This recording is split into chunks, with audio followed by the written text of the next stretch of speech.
Tomorrow at 4 o'clock Eastern. Timer, against can the you please Argonauts, put 6 and 2 9. seconds on the game clock? Pressure seriously on the Toronto Argonauts in that one tomorrow.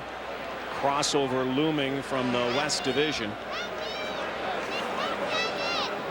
So the Montreal Alouettes have improved to 500. We now take you to part 2 of our doubleheader. McMahon Stadium in Calgary. Bo Levi Mitchell and the first place Stampeders against the Saskatchewan Roughriders. Let's head off to Chris Cuthbert and Glenn Suter.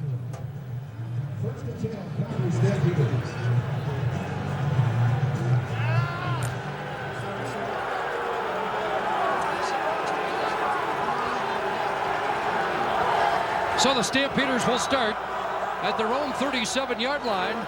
They take the end around from Anthony Parker, and Bo Levi Mitchell steps up, has Nick Lewis across the 50-yard line, and an early first down for the Stampeders. 15 for Nick Lewis, who makes his 795th career catch. Bo Levi Mitchell, just in his second game back from injury last week, was his first start coming off the injured list. He recorded his 14th win there, his young career.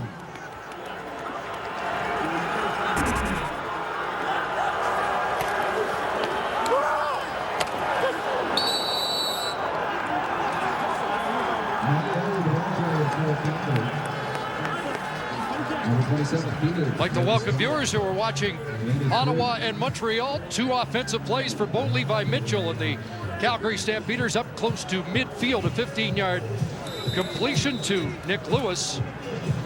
And a run for Matt Walter, which sets up 2nd and 7 at midfield here at McMahon. The 40 front, 40. First career start for Bo Levi Mitchell against the Roughriders. And gets it out of his hands and back to Nick Lewis for a catch, and another Nick Lewis first down. So 2 early grab for Lewis, and now 4 away from 800 in his CFL career. Yeah, Nick Lewis, a favorite target early in this game for Bo Levi Mitchell. He's leaning on the veteran. Second catch early on this first drive for the Calgary Stampeders. Bo Levi Mitchell, 14 and 1 as a starter.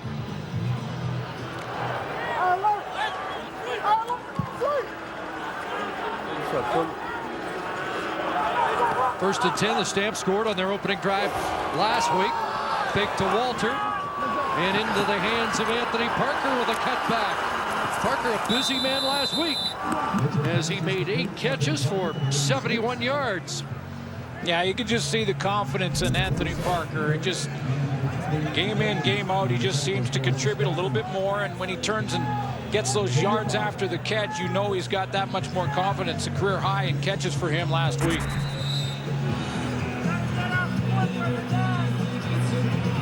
Career best season for Parker. And a gain of 4 there sets up 2nd and 6. Nice and easy. At the Roughrider 43-yard line. Lewis in motion. Now Walter vacates, and Bo Levi Mitchell steps up, quarterback draw, and a first down as he is dropped at the 30-yard line. 13 for Bo Levi Mitchell. Good start for Calgary. Bo Levi Mitchell in the pass game leaning on Nick Lewis. Gone a little bit to Matt Walter, so Dave Dickinson mixing it up in the run game as well in this opening drive, and then Bo Levi Mitchell moves the chains with his legs. Tyron Brackenridge made the last tackle. 1st and 10. Nice and easy. Short drop, and looking downfield, intended for the newcomer, Eric Rogers, incomplete. Rogers taking the spot of Joe West. Our starters to watch are brought to you by Napa Auto Parts, where custom advice comes standard. 16th start for Bo Levi Mitchell, 14 and 1. Best start for any quarterback in Canadian Football League history. He'll have Matt Walter in the backfield. John Cornish is going to take this one off. And Anthony Parker, we mentioned, career high in catches last week. 8 for Parker. 2nd and 10, Calgary. Here comes pressure. Mitchell gets it away, looking for Rogers again. And it's too strong and incomplete. So the drive comes to an end at the Roughrider 30, and the field goal team comes on. Yeah, amazing it comes to an end when he gets in second and long. Bull Levi Mitchell on the first couple of first downs had success on first down, used Nick Lewis. And then when he got in second and long on that first incompletion, that's when the drive comes to an end. There's Rene Paredes, who was 0 for 3 in the meeting on October 3rd against the Roughriders. The game that Calgary led by 24, and he has missed here. And that will go for a single point, so off target here. The Stamps come away with 1 off their opening drive. Gary Joseph returned to Saskatchewan last week, and he'll be at the controls for the Roughriders when we come back to Calgary.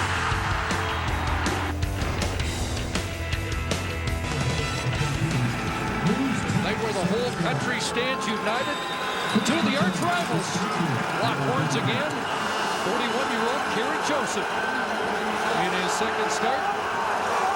After a season-high 36 attempts for the Roughriders last week. On the run here, and that one almost intercepted. Jamar Wall got his hands on the football.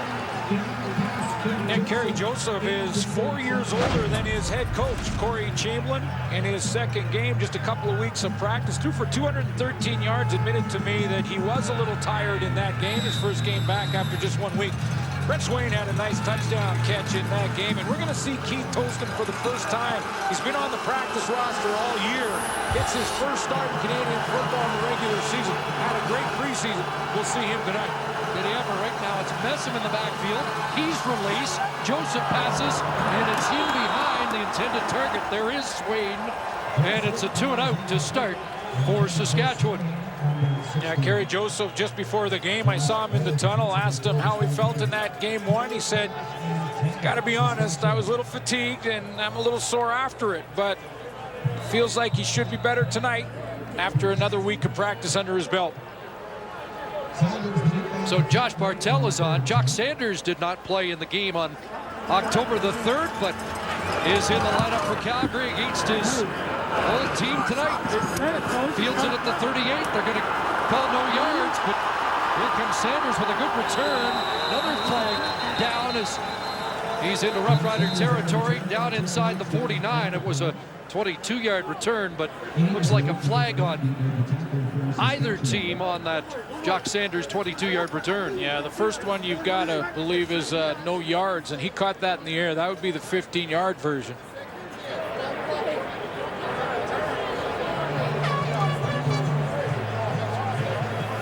No yards. Saskatchewan, number 42. Illegal block. Calgary will go up 5 from where the possession was gained, and a first down, Calgary.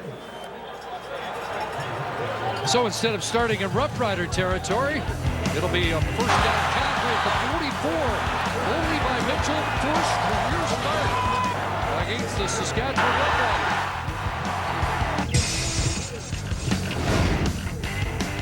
Will host the Western Final on November 23rd. But the mantra in Calgary is to keep getting better. Bull Levi Mitchell, good opening drive. And now back to work. And Nick Lewis has been the preferred target early, third catch. Take a look at this Riders defense and the starters to watch all up front. Ricky Foley coming off a 3-sack game in the loss to the Edmonton Eskimos. Tay George, how about the way he's played this year? Defensive tackle with 12 sacks. That's unheard of. John Chick hasn't had a sack in 4 games, but still leads the league off the edge with 14. Those 3 in the top 4. 9 for Lewis, 2nd and 1. Matt Walter's got that. Walter taking the spot of John Cornish, who is watching tonight. Leading rusher in the league at 977. That's how it goes. Resting the sore legs this week. Yeah, a good decision by John Huffnagel. The Calgary Stampeders have locked up first place in the division. They're going to make sure their star tailback. And as Huffnagel and Dave Dickinson tell me, the best player in the Canadian Football League, in their opinion. They're going to give him some rest. He may play next week. That'll be a decision they make early next week, but for now he'll rest, and it'll be Matt Walter tonight and Jock Sanders. Fifth game start for Walter. Out of the backfield here, 6 receivers and pressure, and down goes Bo Levi Mitchell. It's another sack for Ricky Foley, now 12 on the year, his 50th career sack, and number 20 as a Saskatchewan Roughrider. Bo Levi Mitchell wanted to go to Nick Lewis one more time. Lewis is going to run right over the middle here, and Macho Harris jumps him. And when Macho Harris jumps the route, he's playing deep. Now watch, he jumps it. Stop it there, guys. Here he's going to jump the route. That's the one Bo Levi wanted. And he sees Macho Harris jumping it, pulls it down. It's a covered sack. It's a 2nd and 17. Mark LeGrien is an extra defensive back for Saskatchewan. Mitchell the throw. Underneath it goes. Rogers has his first CFL catch, but Rod Williams limits the damage to 6, and it will be 3rd down. There's another newcomer to the Calgary Stampeders, the 18th different receiver for the Stamps this year, with so many injuries to that depleted core. Out of California, Lutheran had 220 catches in his college career, 41 touchdowns. He plays for Joe West, who has a bit of a hamstring and not dressed tonight. Rob Maver the boot, angling it, and it will bounce out just inside the 15. Maver does that as well as anybody in the league, 36 times inside the 20 on the season. A lot of Saskatchewan fans anxious to see this man, Keith Toston, the new running back, who might be the most patient man in football. Absolutely on the practice roster all year long. Gets his first chance out of Oklahoma State. 27-25. That's yards rushing with the Sooners. 27 touchdowns. First team Big 12. And the great resume. 7 for 67 in the preseason, and into the open field here. What a way to debut for Keith Toston across midfield. Off to a good start. You wait that long, you're a powder click ready to explode. Yeah, you shoot right out of that cannon, don't you? And that's exactly what he does. He was the leading rusher in the preseason for the Saskatchewan Roughriders. In fact, many thought that he should get the start coming out of the preseason against Ottawa. Had 3 carries for 58 in their first preseason game against Edmonton. 7 for 67, which led all running backs. 41-yard romp out of the gate for Toston. First down across midfield. Joseph on the roll. 5 pitch down drop. Back the catch inside the 25-yard line. Let's see if it will stand. One flag in the holding vicinity.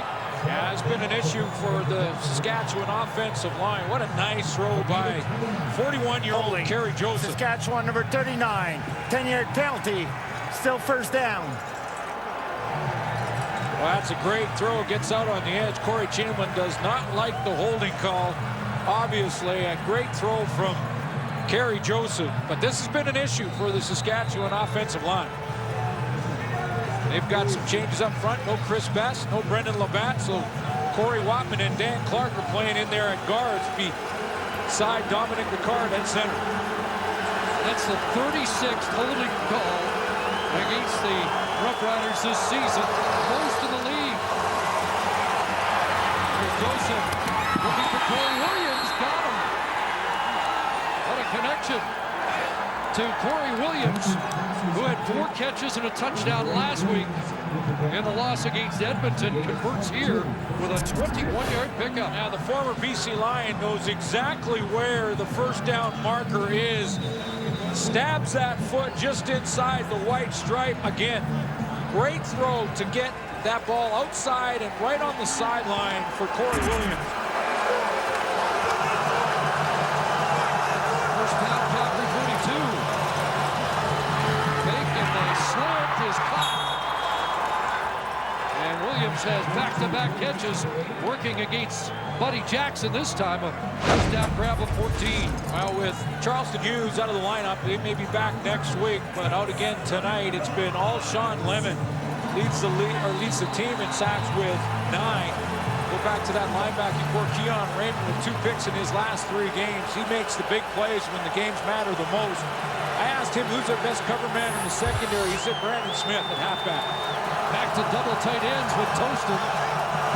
In behind Joseph. 1st and 10. Pressure on. And the pass intended for Getzlaff is incomplete with Jamar Wall in coverage. Keith Tostin gets off to a great start. Let's take a look at his first carry for Saskatchewan. Breaks through the line. Gets that downhill forward momentum. 41-yard gain for the former Sooner. Excuse me, Oklahoma State Cowboy.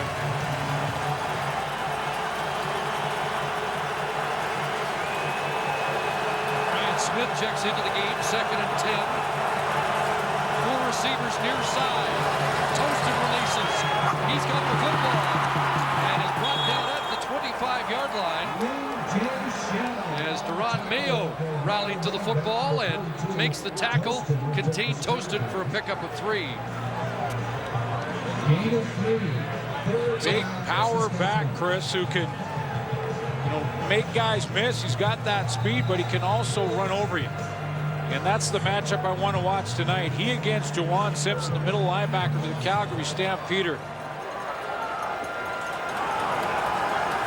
So Chris Milo on. From 32 yards out. And Milo down the middle. And the Roughriders take the lead. 3:18 left. First quarter, it's 3-1 Saskatchewan. Hi, my name is Rowan. Lost my leg in a Walmart accident. Now I tell kids to play safe. Yeah! My favorite thing is football and horses. Horsepower!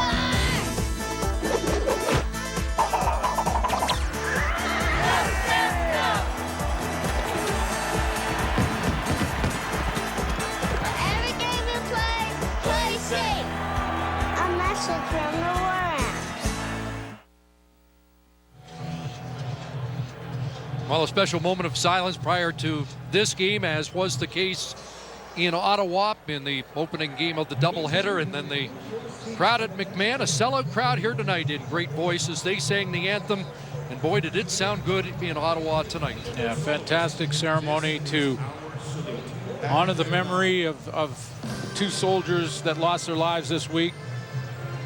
And starting with Corporal Nathan Cirillo, 24-year-old Army reservist, was killed on Wednesday in that attack, and Warrant Officer Patrice Vincent from Quebec earlier in the week.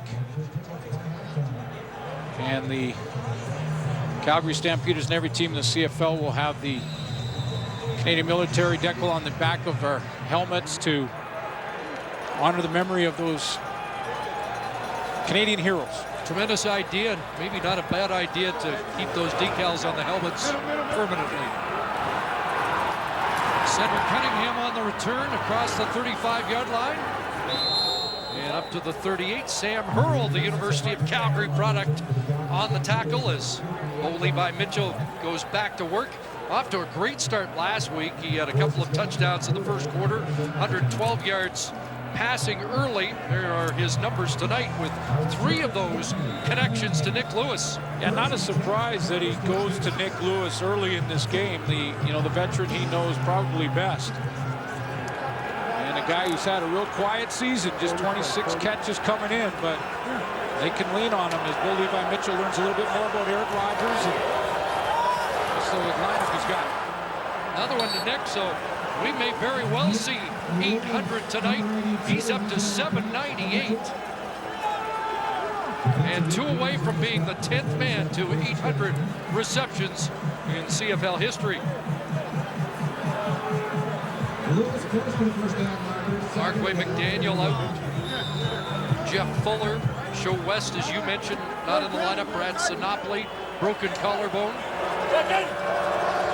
Drew Tate in with the short yardage team.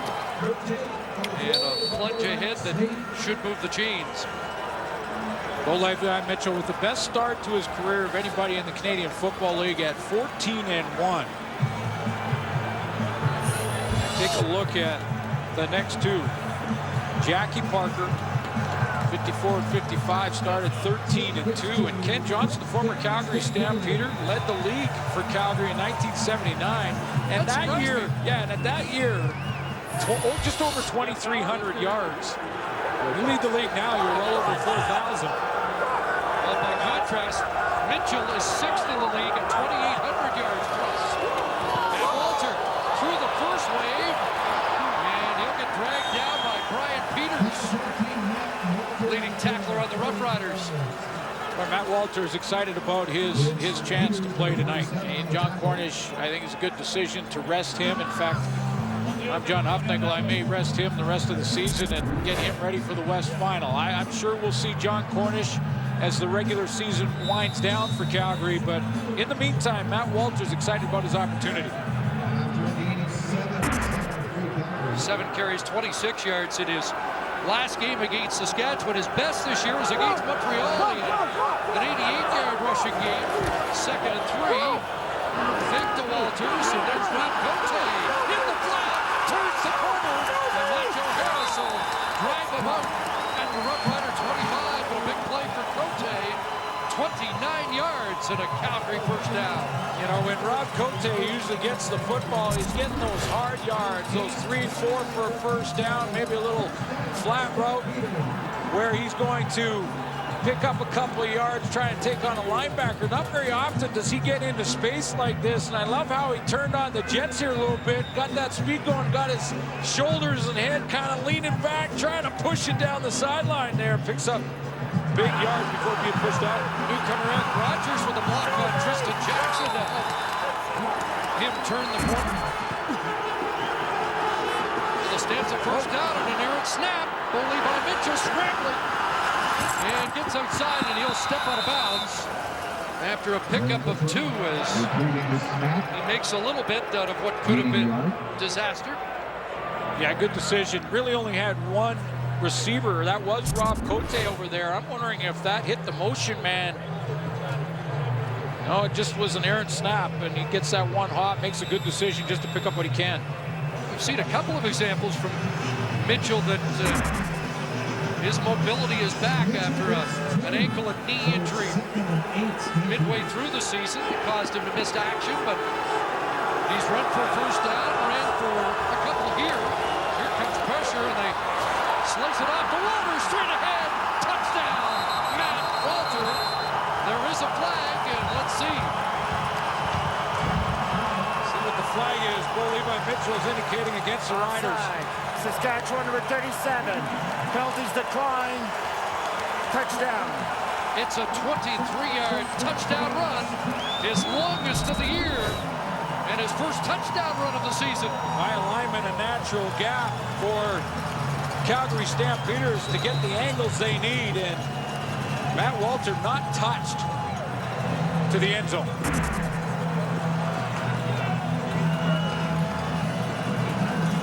University of Calgary product has put the Stampeders into the lead. 23-yard run up the middle for Matt Walter to Peters.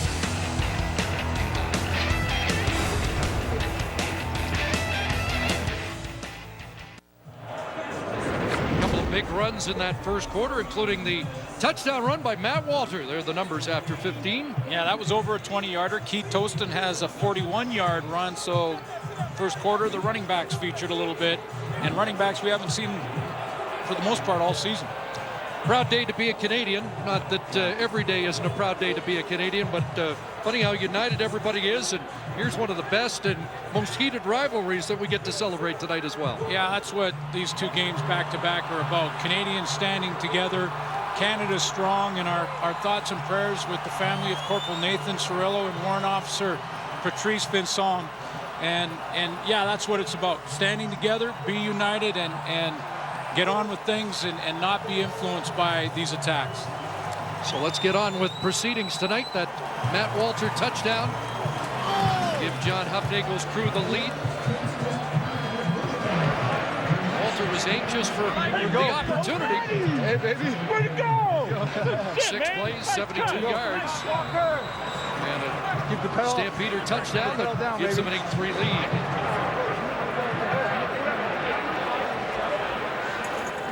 Stephen Miller, a newcomer for the Roughriders, is back on this kick return.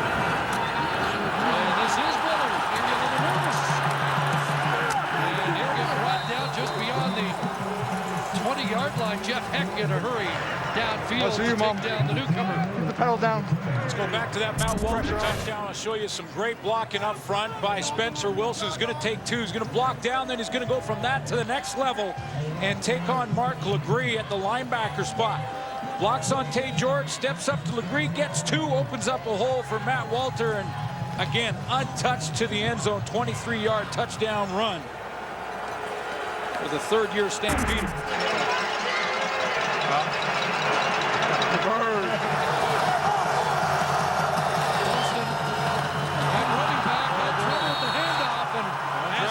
Back 4 yards.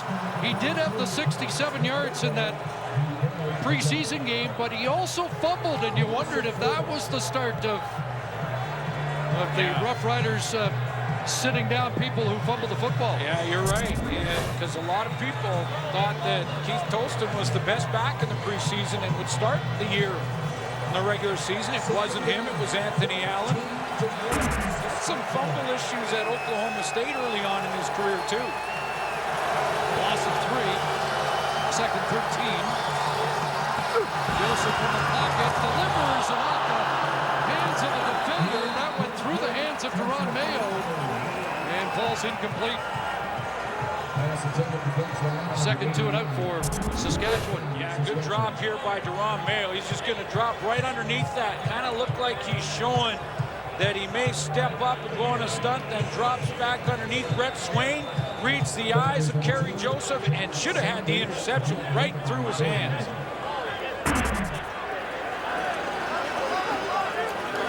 So Martell with the breeze behind him. Heavy pressure, and they block the kick. And the ball skips out at the 33-yard line. There is a flag. Some contact on the kicker, but the punt appeared to be blocked, so let's find out. That's what they'll discuss first. If the contact was made on the kicker, they'll throw the flag, then make sure all angles are covered to see if the ball was touched. If the ball was touched, you're allowed to hit the kicker.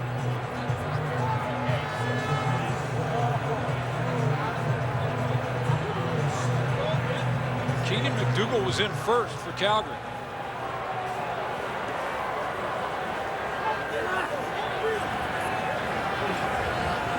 Contacting the kicker, Calgary number 24. This is a 10-yard penalty. We'll replay 3rd down. The fans are wondering what we are. Is if McDougall touched the football, then he's allowed to contact the kicker. If he didn't, and he didn't, it was just shanked, then he can't hit him. Now with Bartel's leg on the ground, it's contacting the kicker, not roughing the kicker. McDougall does have a block punt and a recovery for a touchdown this year. It was 3rd and 13, so they move it up 10, and this time a better move by Bartel. And Sanders dropped at the 40-yard line. That's a 47-yard punt on the redo by Bartel.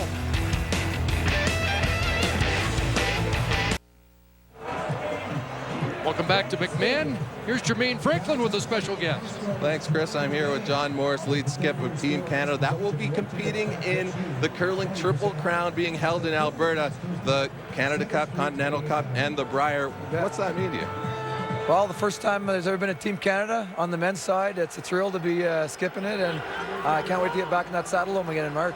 Can you talk a little bit about what you go through? The training regimen is just finished, and how fitness is a key part of curling now. Yeah, curling's changed a long time since Eddie the Wrench and Paul Savage days, and we just had our training camp all week, and we were in the gym and on the ice for about 6 hours a day. So if you want to be an Olympic sport and be one of the best out there, you got to take it seriously. So. Can you believe how big this sport has grown as well?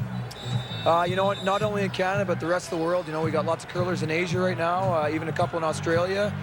So it's just great to see our sport doing so well, and looking forward to representing. Thanks for this, John. All the best. Thanks, Jermaine. Appreciate it. Very hard, John. Love it. 2nd and 4. Handoff straight ahead. Should be close to a first down for Matt Walter. And if he gets to the 50, if they spot up there, he does have enough. Interesting little matchup down the middle. Matt Walter, the former Calgary Dino, and middle linebacker Sam Hurl of the Roughriders. Old teammates going to be banging heads tonight. Well, I had a good conversation with Walter yesterday. Talked about the pressure that you're under as the backup to John Cornish, best tailback in the league, and when he's at around 7 or 8 yards per carry, you want to match that when you get your opportunity. There's pressure on Mitchell, and he is dropped off the edge on the halfback blitz is Macho Harris. 2nd sack of the year for number 3, and it's a loss of 6. Now, Matt Walter not in for this one. It was Jock Sanders, and I wonder, with Jock Sanders vacating this quickly, did he miss the block from Macho Harris coming off the edge when he left the backfield that fast? Because he's unblocked, and it's really just a stunt up front. 5-man pressure against 5 offensive linemen in the back vacating the backfield. Should Jock Sanders have stayed in there? 2nd sack of the game for the Roughriders. 2nd and 16. And Bo Levi Mitchell steps up, takes off, and he'll be dropped at the 53, short of the first down. Well, I tell you, when you see him run like that, I know there's Calgary fans that are a little nervous when Bo Levi Mitchell takes off. And a lot of the discussion this week and leading into this game is how much should Bo Levi Mitchell play? Should he even be in the game? With first place wrapped up already for John Hufnagel Stampeders. Although you can't just sit him down for a month and wait, can you? No, you can't. And I talked to Bo Levi about it, and I talked to Dave Dickinson about it, who's been there before. He's a former quarterback, and said, no way, they're going to play him. They're going to start him.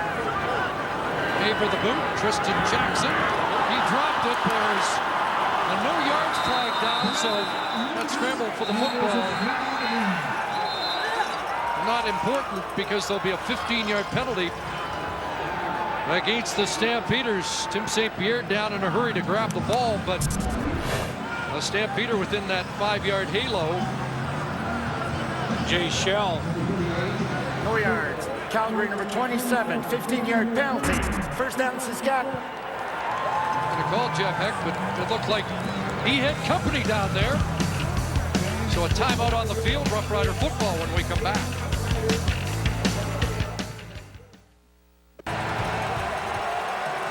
Thank you, Rod. Corey Chamberlain said, I'm looking for guys that'll help me win playoff games. Stephen Miller's in the backfield now. Joseph looks downfield, and he's got Chris Getzlaff.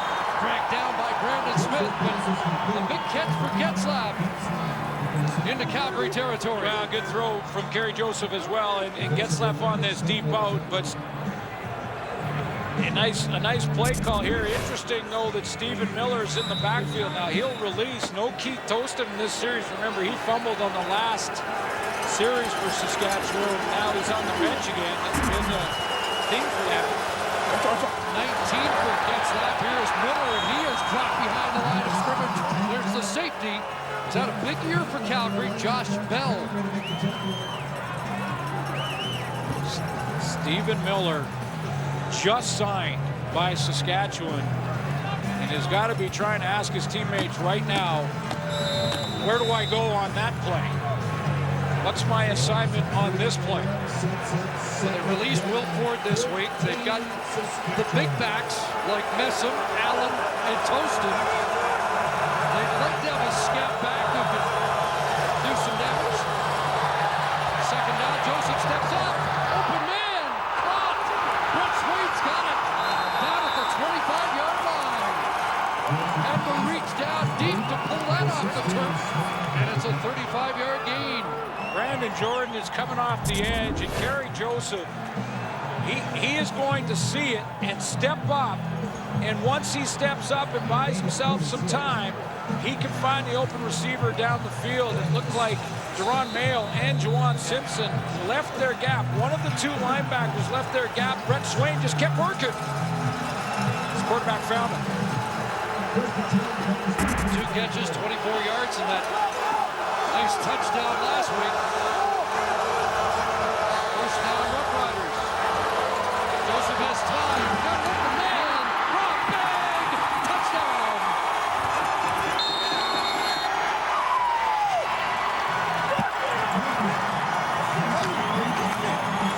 24 yards. Kerry Joseph to the leading Canadian receiver in the CFL.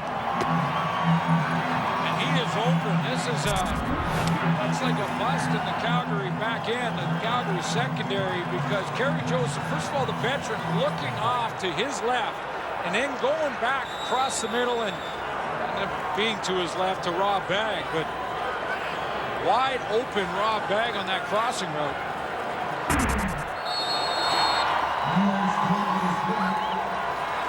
Four plays, 76 yards. And Rob Bag's first touchdown since mid-August puts Saskatchewan back in the lead.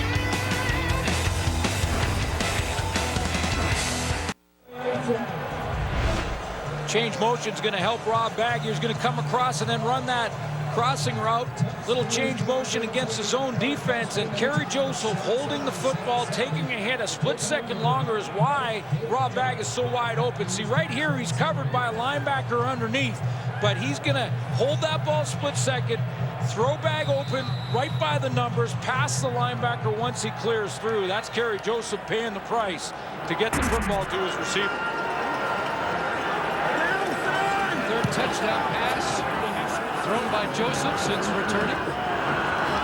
Cedric Cunningham on the return and out beyond the 30-yard line. Kerry Joseph looks good tonight. He looks like he's taken another step. Exceeded expectations a week ago. After just a week of practice, played very well considering the circumstances, and he's playing better tonight. He's taken another step. Hung in there, recognized the zone, waited for his receiver and Rob Bag to clear past the linebackers, and then hit him for the touchdown. And working on a short week, so there's a lot of time to really settle in yet. At Walter right side, John Chick, Brian Peters converge on him.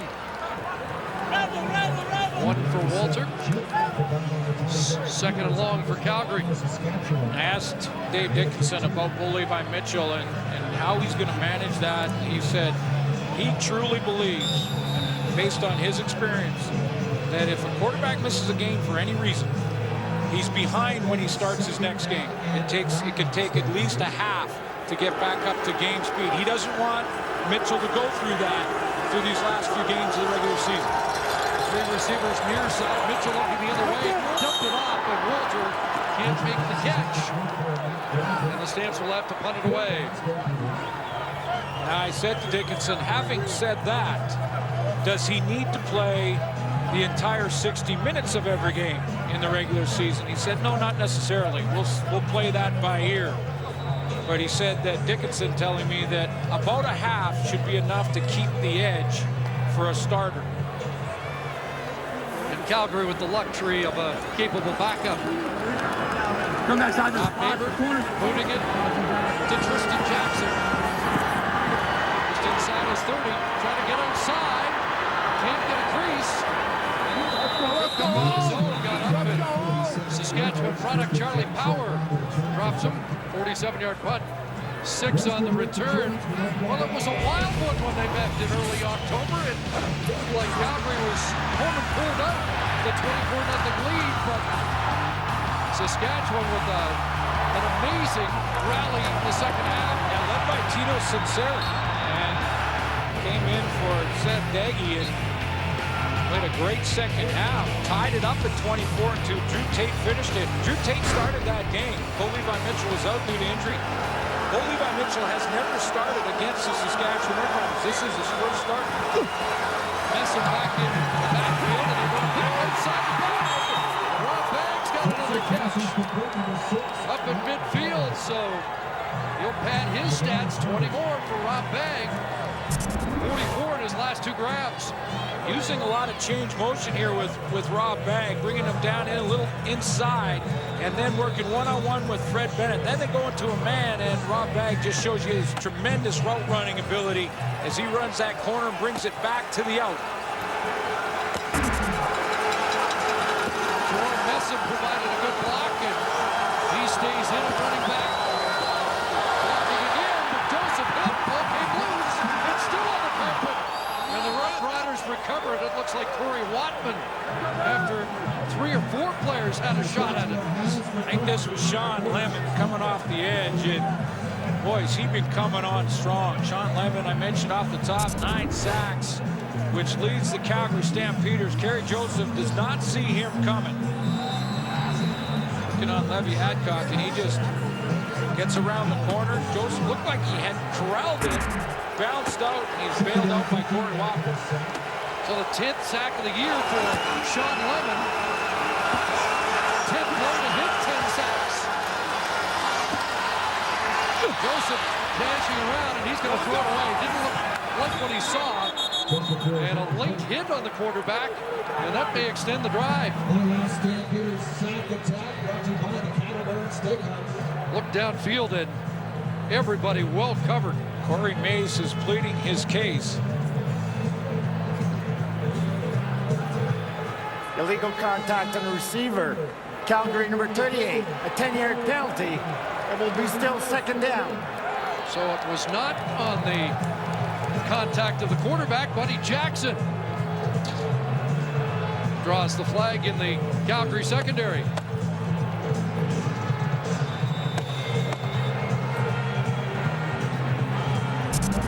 Buddy Jackson tries to get into a trail position here. And when he does, he's going to yank on the jersey there of Corey Williams. First down at the Calgary 48. Joseph throws, and he's got a man. Corey Williams has another catch. Joseph continues to defy his age. The oldest player in Saskatchewan Roughrider history on target here. I asked him if he felt like he was getting his legs underneath him, and he said, yeah, absolutely. Better than last week for sure. He said he's wondering about higher altitude here in Calgary a little bit, how that might affect him, but he looks good. This time last week, he was breathing real hard and admitted to me that he was getting fatigued even late in the second quarter. Looks great tonight. 213 yards last week in 60 minutes of duty. There's Messam straight ahead, and he ran into the middle linebacker, Jawan Simpson. 8th in the league in tackles. Number 12, the middle linebacker, who's played in every game for the Stampeders this year. That's a guy I wonder if John Upnagel at some point down the stretch here for Calgary, will he rest Jawan Simpson for that West final a little bit? Of course, everybody in Calgary remembers the injury toll of the final regular season game last year.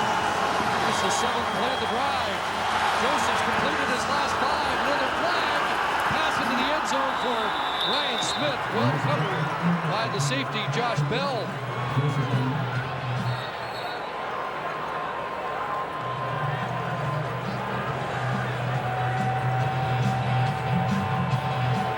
Holding Saskatchewan number 64. That penalty's declined. 3rd down. That's Levy Adcock making his 5th start at left tackle for Xavier Fulton. So that adds to the Roughriders holding totals. 3rd down, and on comes Milo.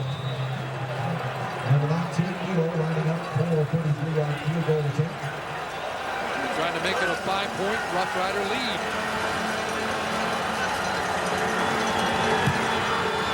And Milo hits from 33 out. And at the 3-minute warning, it's 13-8 Roughriders. Their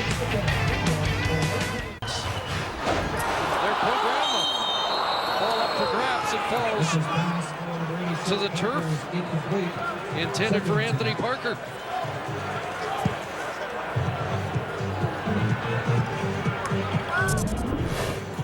Anthony Parker starts out as a wide receiver. He's just kind of curl in with a corner in behind him.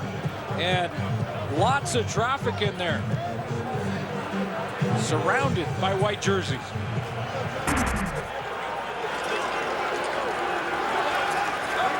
Career best year for Parker. 2nd and 10 for Mitchell. And he's got more punts first time. He's called that number tonight. Catches made, but it will be short of the first down. And another 2 and out for Calgary.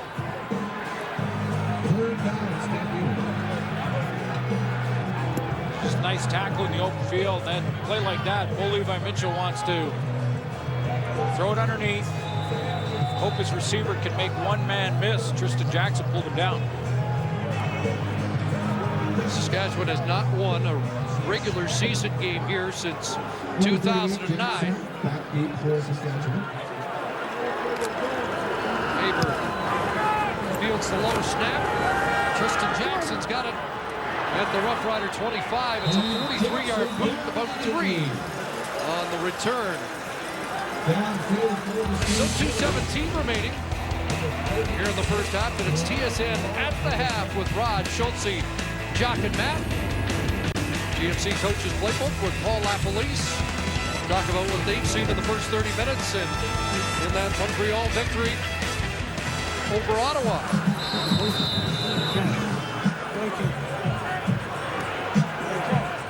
We also have a big week feature with Terrell Mays, and boy, those are all powerful.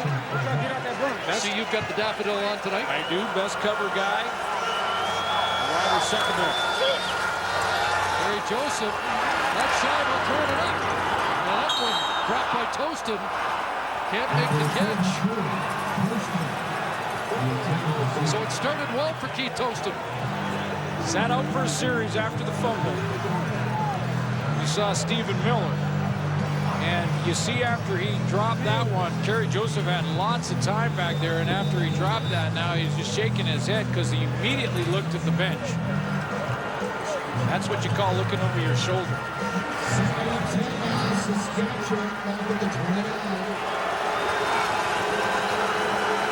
Second and 10. Four receivers wide side. Stamps showing pressure. And it's a draw play of Tostin.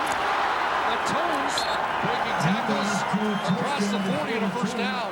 Clearly, you cannot arm tackle Keith Tostin. He's too strong. He's too powerful.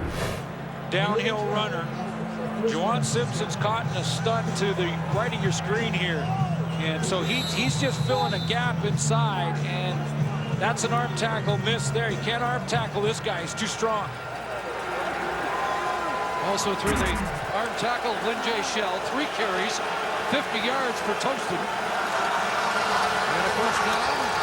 Joseph time, and an open man is Getzlaff with the catch near the first down stick, brought down by Deron Mayo. You know, I mentioned at Oklahoma State, Tostin had fumble issues in his freshman year. He was off to a great start, and then had a couple of fumbles against Troy State in the game that he was benched, and then didn't really play much his sophomore year and hit it hard in his junior and senior year. So he's kind of used to this philosophy that if you put the ball on the ground, you're going to find the bench in a hurry. Joseph changing the play. Clock running down on him. They do get the snap away. And he'll look for a liquid man who overshoots Corey Williams. He had Williams with what would have been a touchdown. Well, I tell you, you can see the veteran, though, in Kerry Joseph. Number one, he's not reluctant to pull the trigger. He understands coverage. He knows what he's seeing downfield. The 41-year-old looks good in his first half. Yeah, he missed that throw. But, boy, did he ever look off coverage to help open up Corey Williams. Watch him look to his left down here. And he's looking all the way. And now he knows he's flipping back to that post. He just missed a wide-open receiver. 16 in this first half. Throwing again. Hit as he delivers. And it falls incomplete. And Joseph was shaken up. Yeah, he's hit hard there. That was Junior Turner, it looked like. He got rocked.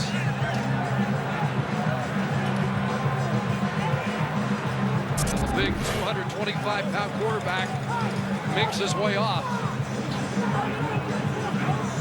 Junior Turner starts out, the nose gets a good push.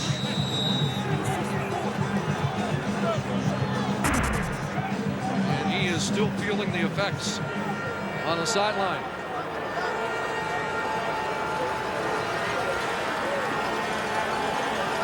So just over a minute left, and Bartel to boot it away.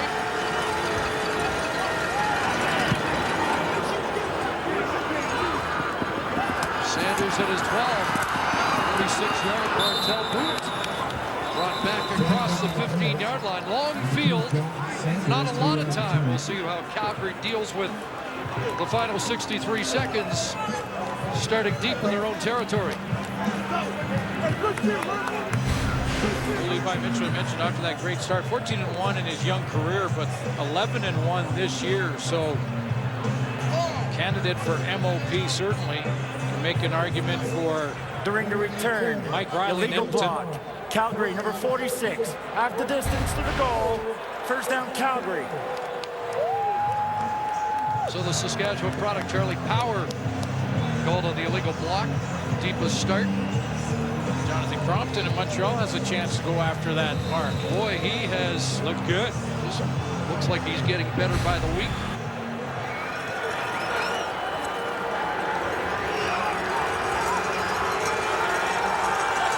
I think Jeff Garcia's had anything to do with that. Oh, yeah. Picked off, intercepted. Brian Peters, and he will score. Touchdown, Roughriders. Well, that's not what you'd expect from the Calgary Stampeders. There are a lot of people in Saskatchewan wondering if how this Rider team would play tonight, based on the fact that they can't really change their playoff positioning, and whether or not they go out and play hard to win. Well, I think we can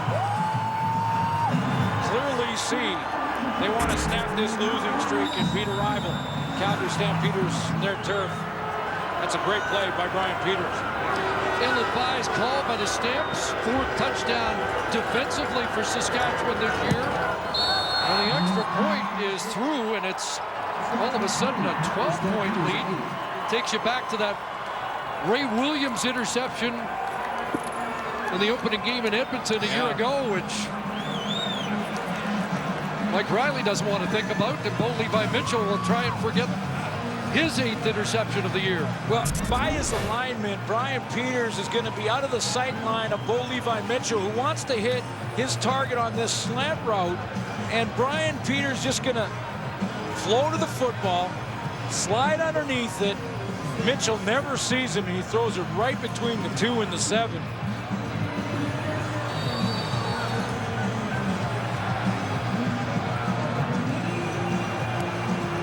Second interception for Peters in what has been a terrific all-round campaign for number 27. And Kerry Joseph's feeling better on the sidelines. And well, it's a good sign, because that was the arm that was bothering him, that left side. He just celebrated Brian Peters' touchdown. Do you think there's any chance Calgary makes that call in a game in which they need to win? Is that a call you can make when you're 13-2 and home and pulled out? It's a good question. I think Dave Dickinson just calls it. You know what the score. Cunningham with the burst. 47 seconds, and so the Calgary offense gets good field position here with an opportunity to atone for that last mistake. And they're going to try and push the ball here. Well, he's done a tremendous job based on the different lineups he's faced and how he's had to juggle that. John Cornish on and off the roster all season long. He's worked with different receiving corps, with Joe West on and off the roster. Off again tonight. Maurice Price injured at times this year, and Jeff Fuller not in the lineup tonight as well. best field position start. Now you think they would be aggressive, and they get it in the hands of Rogers. Eric Rogers, the newcomer. Interesting, he was on the Red Blacks roster for a short period of time during the offseason, but was released prior to camp. And track guy, good target, good size, at 6'3", 210 pounds, and can run. 12 and a first down into Roughrider territory. And pass is caught. Another grab for Nick Lewis as he gets a little closer, up to 799. Fight that one off a little bit. Yeah. Caught it in self-defense. After an interception, Mitchell's putting a little heat on the football. 5 catches, 47 yards for Nick Lewis in his first half. And the pass is complete to Parker as they chip away and down to the 37-yard line. Still time for a couple more plays. As they line up without a huddle. Clock starts to run. Lots of time. Directing traffic. Taking a shot. In the end zone. Incomplete. But Rod Williams will be called for pass interference. In a battle with Maurice Price in the end zone. I'm not sure if he did it on purpose, but it looked like he did. And I'm talking about Bo Levi Mitchell, who looks like he deliberately throws this behind Pass Maurice interference. Price. Saskatchewan number 37. The fall occur in goal. The ball will be placed on the 1-yard line. Automatic first down. Officials feeling like Maurice Price trying to work back to the football was impeded by Rod Williams.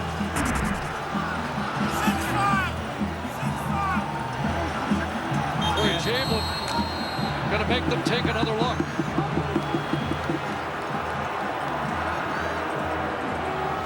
So the challenge flag is out. Now there have been about 30% of these challenges for non-calls. Saskatchewan is challenging the ruling on the field of a defensive pass interference. The play will be reviewed. But 30% of the non-calls that have been challenged by coaches have been overturned, but very few challenges of actual penalty calls on the play that have been challenged by coaches, and only one overturned, I believe, to this point in the season. So I think this is number 3 for a coach to challenge a penalty flag thrown for pass interference and try and get it overturned. Now the question was, do the officials feel like Rod Williams impeded Maurice Price in his attempt to come back to the football without working back himself? It's like this will be a hard one to overturn. After review, the ruling on the field is confirmed. There was pass interference in goal. First down, Calgary on the 1-yard line. Yeah, I don't think there's any question. And, you know, Rod Williams is upset. But when you see Maurice Price had a beat on the ball and was trying to work back to it, Williams found it late. Up over the ball, Drew Tate with 8 seconds to go. And he'll run for the touchdown. His 10th touchdown of the year. And the Stampeders get it back. It happened quickly in Canadian football. Inside a minute, a lot can happen, and Calgary Stampeders respond to the interception by Brian Peters with a touchdown of their own. Cunningham got a kick started with the good return, and then Bo Levi Mitchell atoned for the earlier mistake.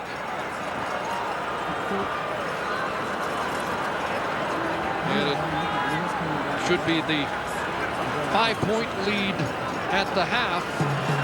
As After we the wait. play, major foul, unnecessary roughness, Calgary number 4.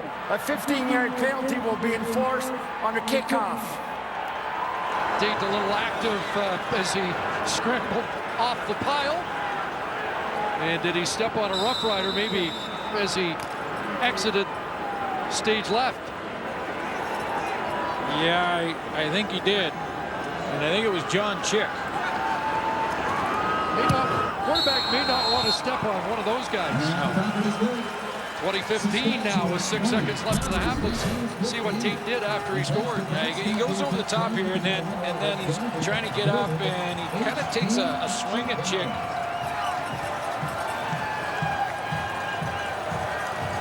Coming up off the pile, takes a little shot at him, then kind of knees him as he gets up over his back.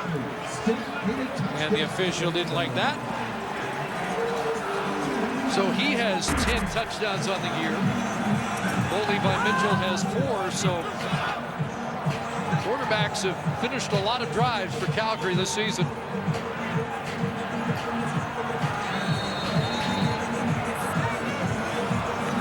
You're right, that's a wild final minute and change here.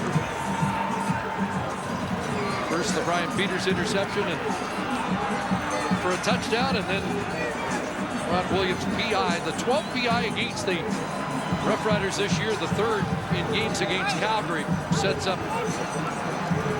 a late Stampeder score. To see if Saskatchewan Stephen Miller is back to return this kickoff from short field. This is something that he's a specialist at. Explosive player with great speed. Would have been a costly penalty had there been any more time on the clock. But the clock running now as Miller looks for some room. Finds a little, and he is brought down with no time left on the clock on the Calgary side of half.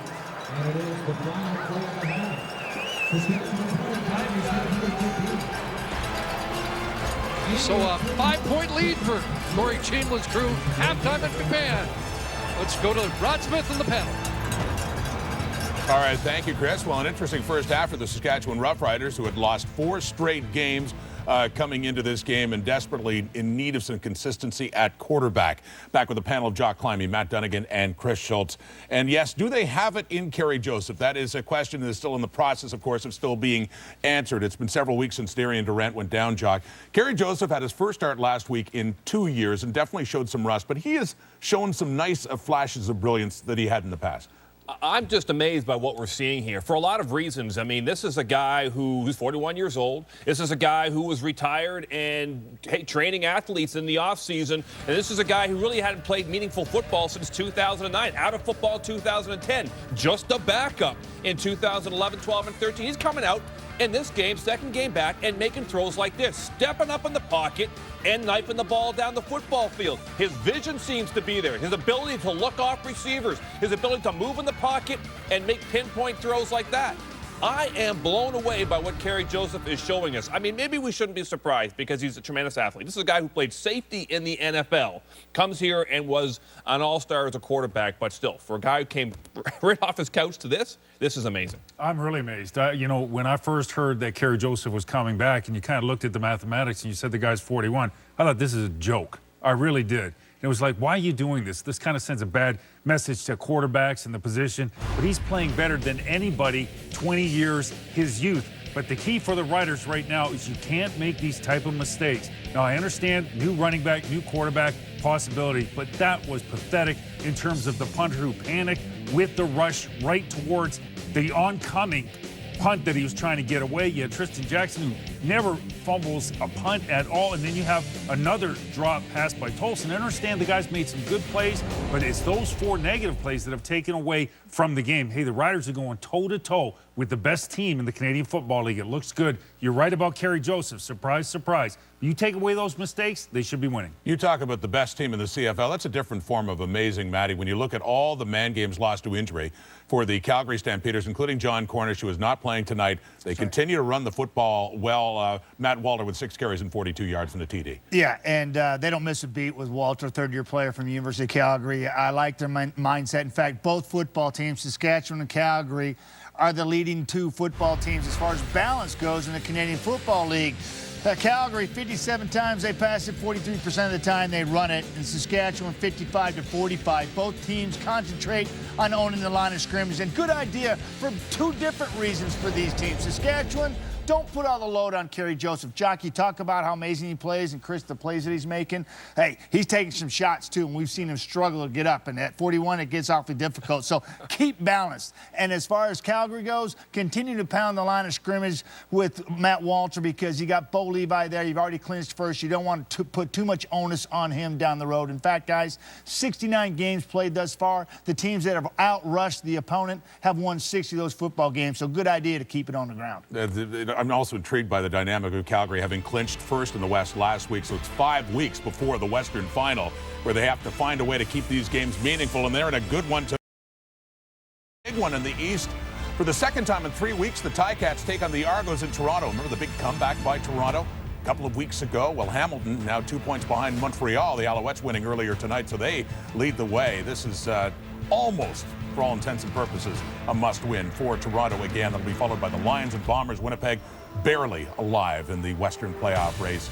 BC looking to clinch a playoff spot. As we come back now with Paul Lapalisse with the Riders leading the Stampeders by 5. It's the GMC coaches playbook.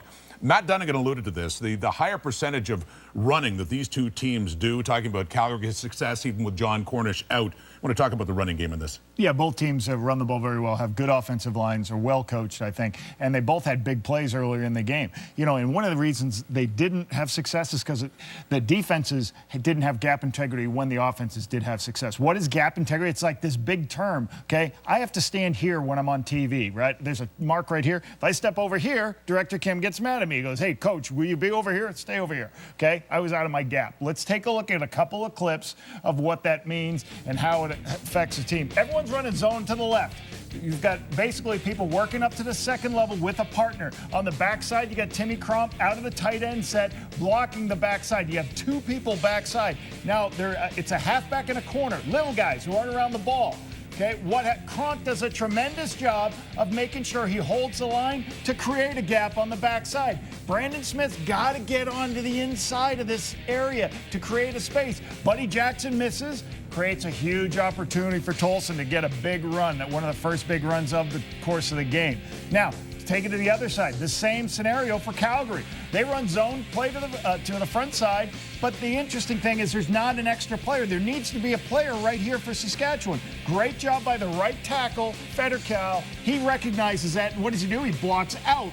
That's what you call a 5 call, because there's only 5 in the line of scrimmage. Diamond Ferry's coming from outside. So you've got a huge gap. Now, Matt Walter, Matty talked about him. Watch what he does. He does a little dip to the outside. What does it do inside? It pushes Legree, gives him a chance to bounce it back to the front side.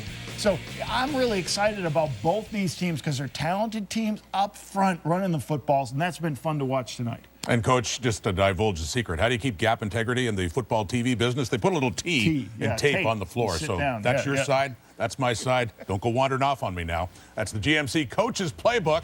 And we are at the half in Calgary. The Stampeders coming back with a late touchdown, but are still trailing Kerry Joseph and the Saskatchewan Roughriders by 5. 20s Friday Night Football on TSN. At the half in Calgary, it's the Riders leading the Stamps by 5. Here's Matty with the stats. Rod, you just heard me talk about rushing and how important it is in the league to win that battle throughout a game. 70 games this year, 61 times the teams that have done it have won. And it holds true for turnovers as well. And that's the difference in this football game. 61 times the teams that have won the turnover battle have won the game. That's the difference in this ball game right now. Well, the Riders have a touchdown off a turnover. They also have one on the receiving end, Rob Bagg, who's standing by with Jermaine Franklin. Rob, leading receiver of the Saskatchewan Roughriders. Can you talk about your touchdown, which sparked the offense? You know, Kerry just put a great ball out there, let me run underneath it, and all 12 guys on the field did their job. So it's a total team effort, great touchdown. What kind of boost has Kerry Joseph brought to this team? Just his veteran leadership and presence. You know, it's been huge for us. You know, obviously we've been scrambling a little bit, but we came out, we put in a good first half, and we got to just do the same thing for the second half. Can you talk about the meaning of this game, despite the fact both teams can't move up or down in the standings? It's huge. We're playing Calgary, so it's a big game. Thanks for this. No problem. All right, it is Pink Week in the Canadian Football League. Tonight, also last weekend, we've heard some very touching stories from CFL players who have been affected by this disease, women who are very important in their lives who have been afflicted. A couple more stories for you now from Calgary's DeMonte Bolden, and Saskatchewan's Terrell Mays.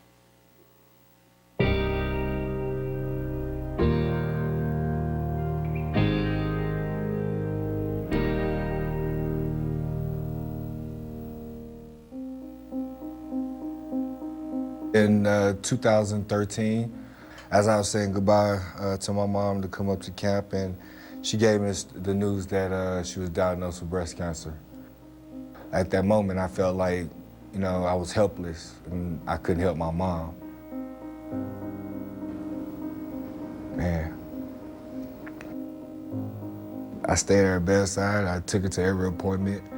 I felt like being positive and keeping her happy was the best thing I could do for her, the best thing I could do. People call me and my mom like sister and brother. After she started losing hair, I went ahead and cut my hair off, and I went and bald too with her. A couple months passed, they was telling me that her cancer has gone into remission. I love my mom. I'm a mama's boy. Don't care, you know? I love her. I'll be there. My name is DeMonte Bolden, Calgary, Stampeders. Together, let's help tackle women's cancers.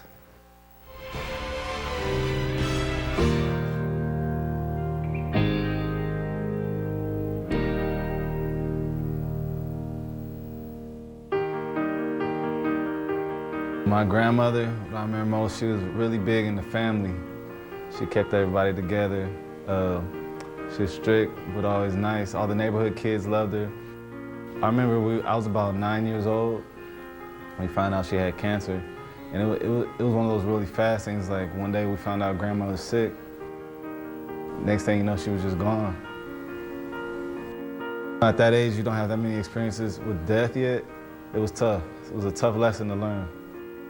Raising awareness for cancer is a big deal. Because of my experience with cancer, losing my grandmother, I take a little bit more pride in it. I'm always gonna show my support and wear some pink. I think it's great that the CFL does this. If it could change one person's life, then it's worth it. I'm Terrell Mays of the Saskatchewan Roughriders, and together, let's tackle women's cancers.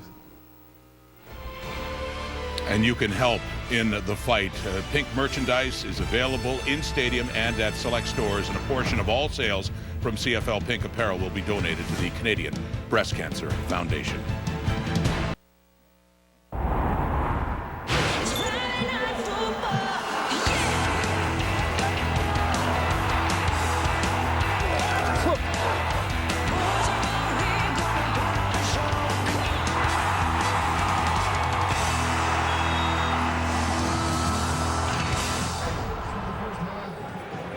Good one under the Friday night lights tonight, headed to the second half. But first, let's join Jermaine Franklin with Matt Walter.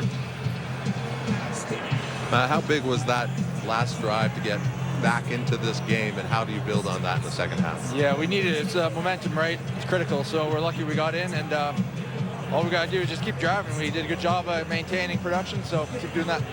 You told me yesterday that you're on the verge of being an impact player in this league, and you took another step with that touchdown run. Can you describe it, and how does that feel? Just got a good look from the D, was able to pick the right direction and go. Hopefully more of that to come. Thanks for this. Thanks. Well, John Hufnagel's crew has trailed at the half in 4 of their last 6 games, but have rallied to win 3 of those. And for the Roughriders, 20 first half points. That's the most that they have scored in a first half since Darian Durant was injured. It's been a while since they've won here in the regular season as well. Back to 09, but very different than the first time these two teams met in Regina. Calgary had a big lead in that one, and the Riders came roaring back in the second half. In fact, at one point, the Stampeders up 24-0. Kerry Joseph looked great in that first half here tonight. Roughriders have only 12 points in their last 3 road games. But again, 20 in the first half. Let's see how the second half unfolds. Here's the newcomer Miller. Up over the 35. 25 to the 36. I mentioned Kerry Joseph. I thought he was sharp in that first half. And you take a look at his numbers, 9 of 17, 168 yards and a touchdown. Stood in there and took some hits. Keith Toston had that big run to start his career in Saskatchewan. His first start here tonight had a 41-yarder, one of his 3 carries. And how about the first half for Brian Peters? 9 tackles and an interception for a touchdown. We'll watch him and see if his tackle total can get close to that CFL record of 16. Joe Messam starts the second half of running back, a play-action fake. Nobody home, and he's brought down. Sacked for Brandon Jordan. As Kerry Joseph was looking downfield, and nobody was available. Yeah, you know, Fred Bennett was in a pretty good battle with Rob Bagg in the first half, and you'd have to give the first half nod to Rob Bagg, but this time the time just collapses, or the pocket collapses, and the time runs out on Kerry Joseph. He wanted to go to Bagg down the middle, who's covered well by Fred Bennett. Loss of 10, the sacks now even at 2 apiece. 3-man front for Calgary. Second and 20. Getting in for Ryan Smith, who has a catch and gets pulled down at the 43-yard line. He's short of the first down. Close, but I don't know if that's close enough for Corey Chamberlain to think about it here. In his own end, this early in the second half, he's over 2 yards away. He's looks like at least 3. Yeah, absolutely. But a good throw by Joseph. So Bartell on.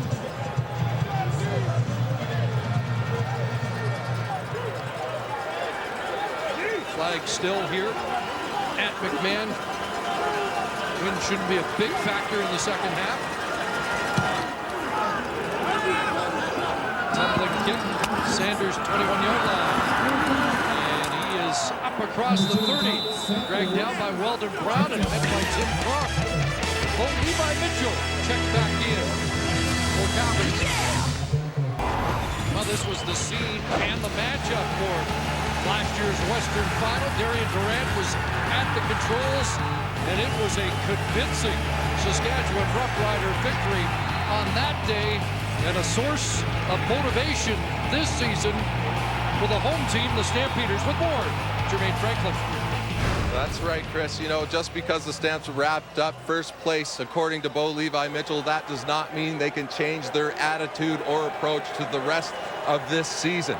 They learned a valuable lesson last year. They had first place wrapped up before going into BC for the final game of the season. Their attitude was simply to get their job done, get out of there. They ended up getting 4 injuries, including the entire interior of the defensive line. And it came back to haunt them in the West Final as the Riders ran all over him. Bo Levi Mitchell said they had to stay hungry, and this time, to quote him, he said, "We are starving." 6th time in 7 years. They'll be in the Western Final.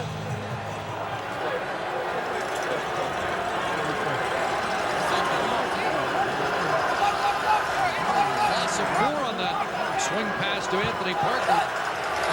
2nd and 14. Mitchell throws complete. Number 800 for Nick Lewis in his distinguished 11-year career. 6th catch of the night, and it's a milestone grab. Well, congratulations to the great pro Nick Lewis. Over 11,000 receiving yards for Big 82. Professionalism was tested this year. Has to be a healthy scratch a couple of times just to balance the ratio. And Nick Lewis didn't complain about it. Boy, if he can come on heading into the West Final, bonus for the Calgary Stampeders. Kristen Jackson on the return. They'll be brought down by Glenn Love. But it's a milestone. 10th man to reach 800 catches in the Canadian Football League. We salute Nick Lewis. Playoff spot. They lose tomorrow. It's over. Argos need a win as well. Now getting pushed here, and how about this? Keith Toston's not going to go down. Well, And they'll call him for delay of game. Well, the Calgary Stampeders defensively clearly talked about not arm tackling Keith Toston in the second half, that they're going to have to gang tackle him. So they tried that, and that didn't look like it was working very well either. Wow.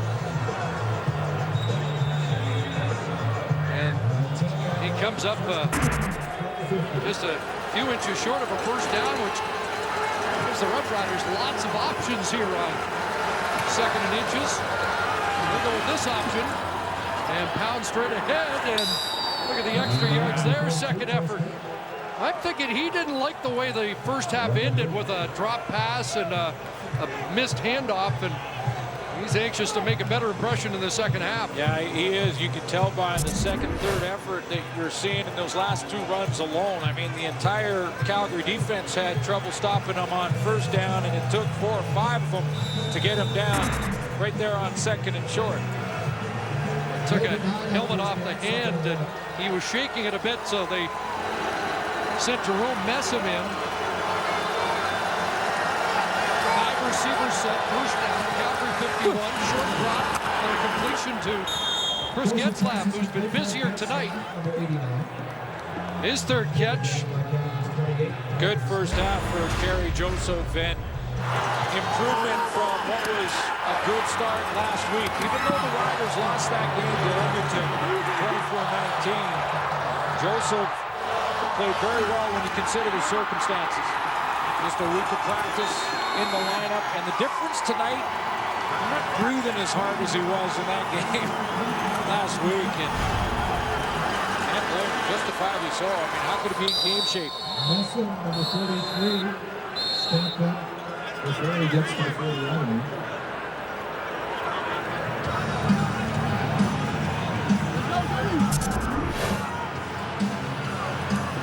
First down. Jerome Messam on this short game, stacked up.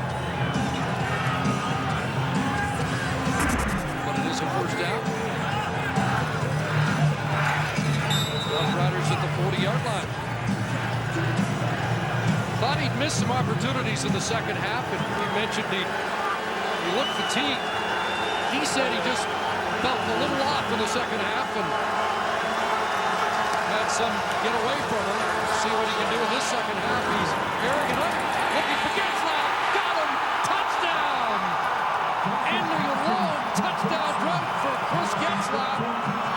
And who else would he score against but the Calgary Stampeders? And he loves to play against Calgary. Some of the biggest games of his career have been against the Stampeders. Kerry Joseph, little play action to Messam, lots of time, and puts it right on the outside shoulder to Getzlaf. First touchdown of the year. It ends a 17-game drought. But he always seems to find a way, doesn't he, against Calgary last year. Before the drought began, he had 3 touchdowns in the first 2 meetings against Calgary. That one in the Western Final, but the regular season drought is over. A 40-yard touchdown to Getzlaf from Joseph. Straight man-to-man from Chris Getzlaf on Josh Bell. Watch how Bell gets in trouble here. He has to do a blind turn and not stay in his back pedal long enough. He's going to have to blind turn out of here. He gets in trouble there. Now he makes one more mistake with the ball in the air as Bell cuts underneath here rather than get upfield and try and intercept that pass on the corner route. Cuts underneath Getzlaf. He stays with his route. The ball put right on the money for Kerry Joseph. So a 12-point Saskatchewan lead. Sam Hurl tackling Cedric Cunningham as the return comes out just beyond the 35-yard line. Getting that in the backyard. Most catches for Getzlaf, 4 on the day, most since Darian Durant went down, and actually the most since a BC game late in August. Just remarkable how good Kerry Joseph looks tonight. The accuracy, I think he's flat out missed one throw tonight. I mean, he's got a couple of incompletions, but not necessarily his fault. But one throw, he had a deep, wide open Corey Williams and missed him. That's really the only bad throw tonight. He's looked very good. There's Mitchell. Flush from the pocket, directing traffic, and he'll have to eat the football back at the 36-yard line. He dove back, it looks like, to get to the line of scrimmage, and it will be 2nd and 10. He wanted receivers to break off their routes, and they started blocking. Watch the 3 receivers to the top of the field here. And as Bo Levi Mitchell starts to move around and buy some time, he's going to have receivers. Stop it here. He's got a receiver now blocking for him rather than trying to get open. 2nd and 10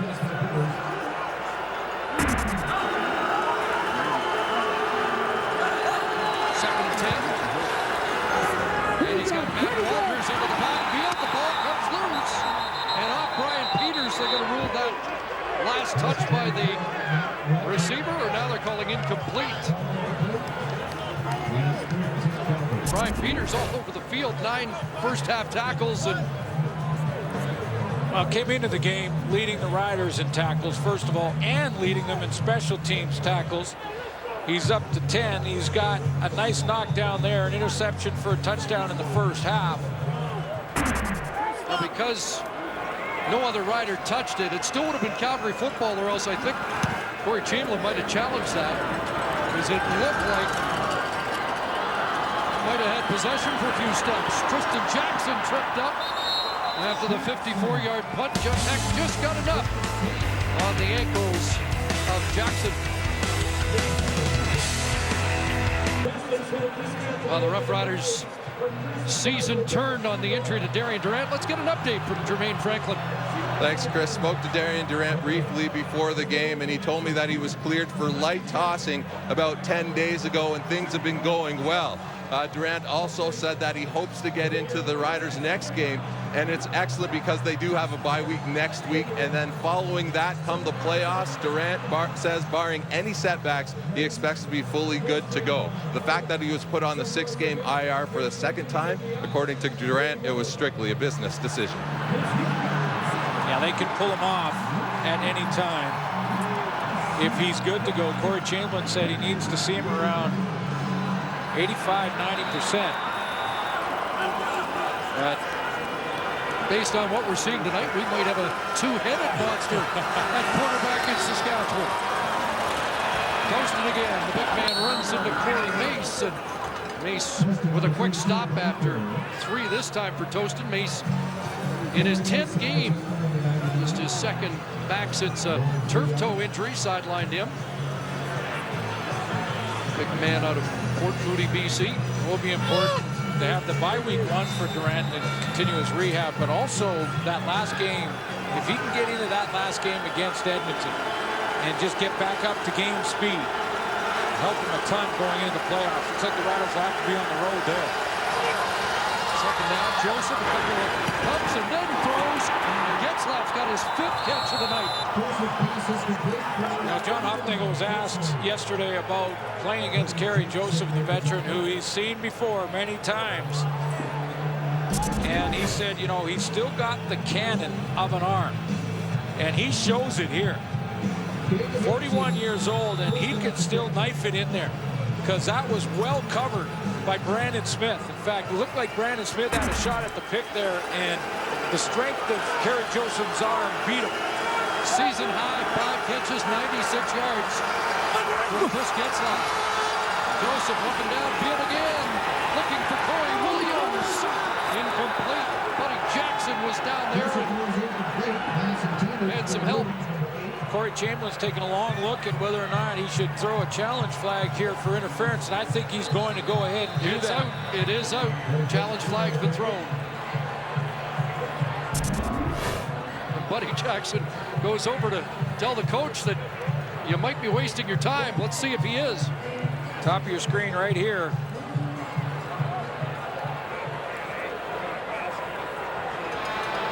Saskatchewan is challenging the ruling on the field of an incomplete pass. They believe a defensive pass interference occurred on the play. The play will be reviewed. Buddy Jackson made contact. And the question is, did he make it before the ball arrived? Because it didn't look like he looked back to play the football either.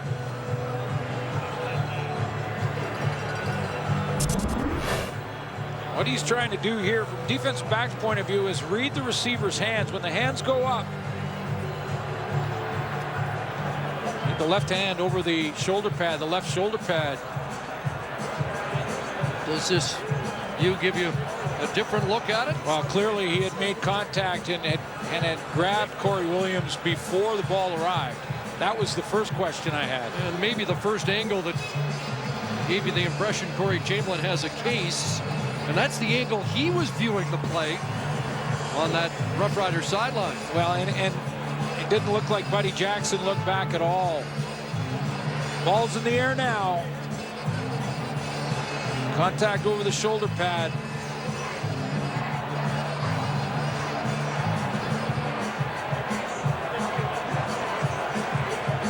Still, is that enough to overturn? They had 3 pass interference calls in the first meeting against Saskatchewan, a couple in the end zone that set up the Rough Rider rally in that game as the discussion continues between Jackson and Jackson, by the way. Tristan giving it to Buddy that they've got his number on this one. We'll find out.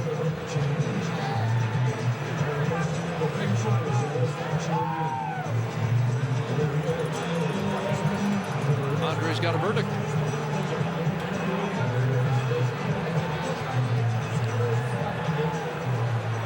After review, there's not enough evidence to support a defensive pass interference. The ruling on the field stands. It will be second down. Saskatchewan is charged a timeout. So Jackson wins his case. Saw early contact, but they're determining that that didn't impede Corey Williams back to the football. That was clearly the decision made at the command center. Rider fans, I'm sure, will disagree with that. Calgary fans think it was the right call. That's the way these things usually go. Pretty good debate going on over on that far side. Let's see if they go after Buddy Jackson again. So when they load up the near side of the field, Joseph takes off, and Junior Turner brings him down. All the injuries on that defensive front for Calgary. Junior Turner has stepped up in a big way in his 4th year out of Bishops. Lines up right over Dominic Picard and knows, and we saw him in the first half create some problems. He's the guy who put the big hit on Kerry Joseph. Took him a while to bounce back from. Gets the sack there. What do you say? Slot.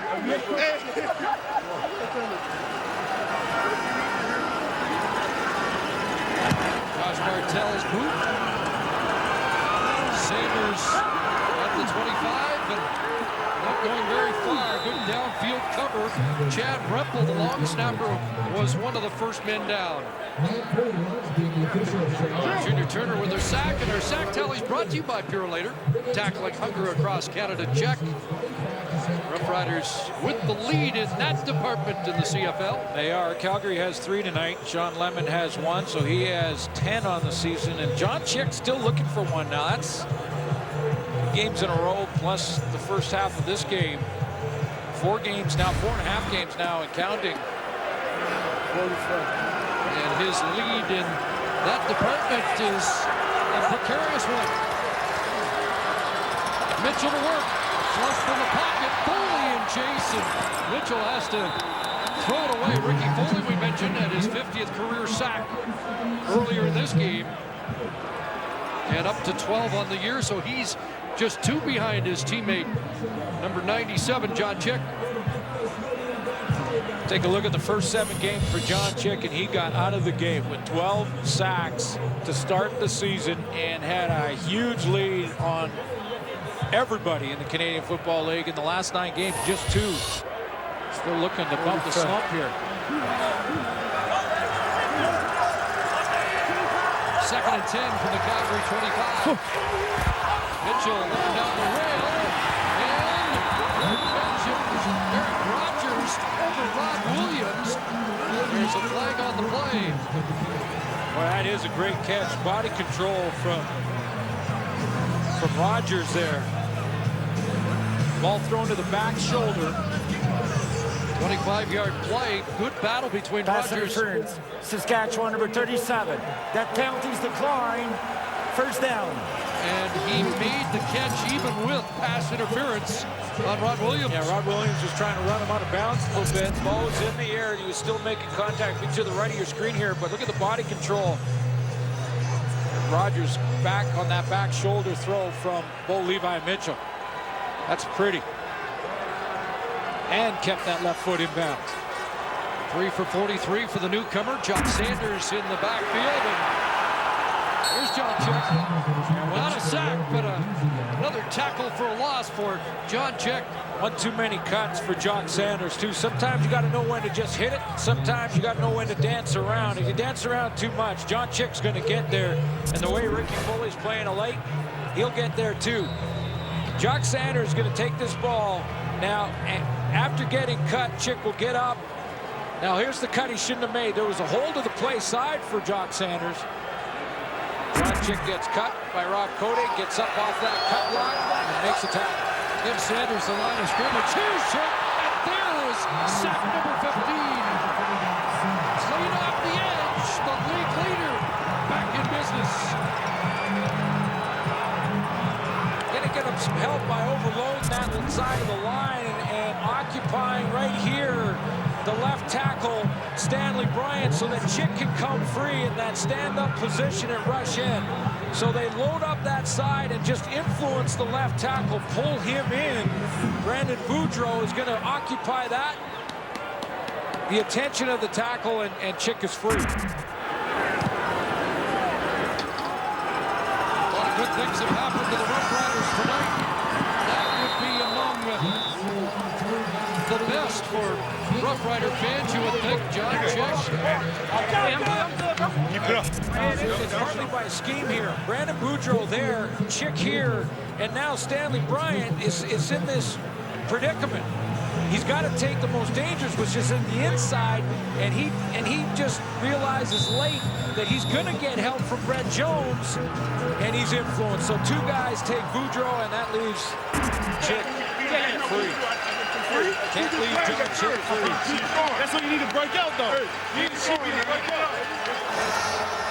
Ricky Foley with encouragement as Derek Joseph tries to swing it out, and this time Messam can't hold on.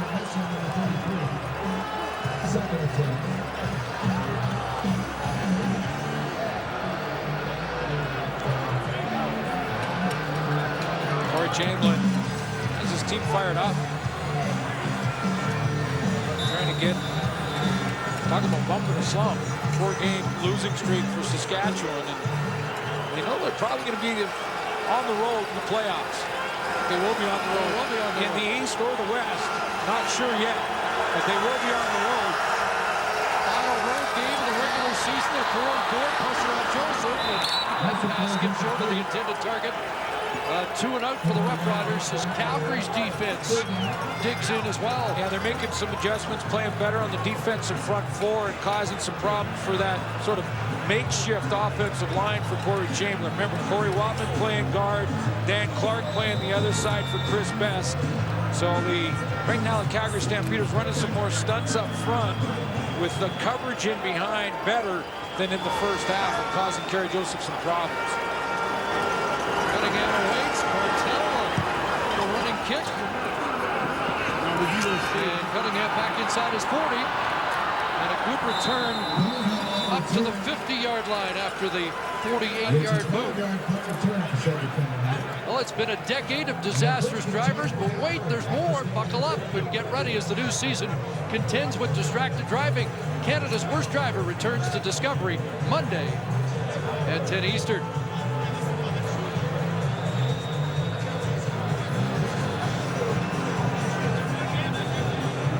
John Chick bumped the slump on the last series. That tackle for no gain on the run by Sanders, and then 15th sack. Good field position start for Calgary. A play action fake, and here's Nick Lewis. Another catch for Lewis. And that matches a season best with his 7th grab. Yeah, you heard Ricky Foley on the bench after that big series by John Chick, the tackle for loss, and then his 15th sack on the year. And Foley saying, that's how you need to get going again. And sometimes they come in bunches. And it's interesting of note that when John Chick has been missing out on those sacks the last 4 games, Foley's been getting 3 games last week because he's getting double teamed at time and chipped by running backs. 2nd and 2, and Walter straight ahead will have the first down. Pretty good collision there. Brackenridge may have got the worst of it. That's the final play of the 3rd quarter. The quarter in which Nick Lewis hits 800 and Gary Joseph finds Chris Getzlaff.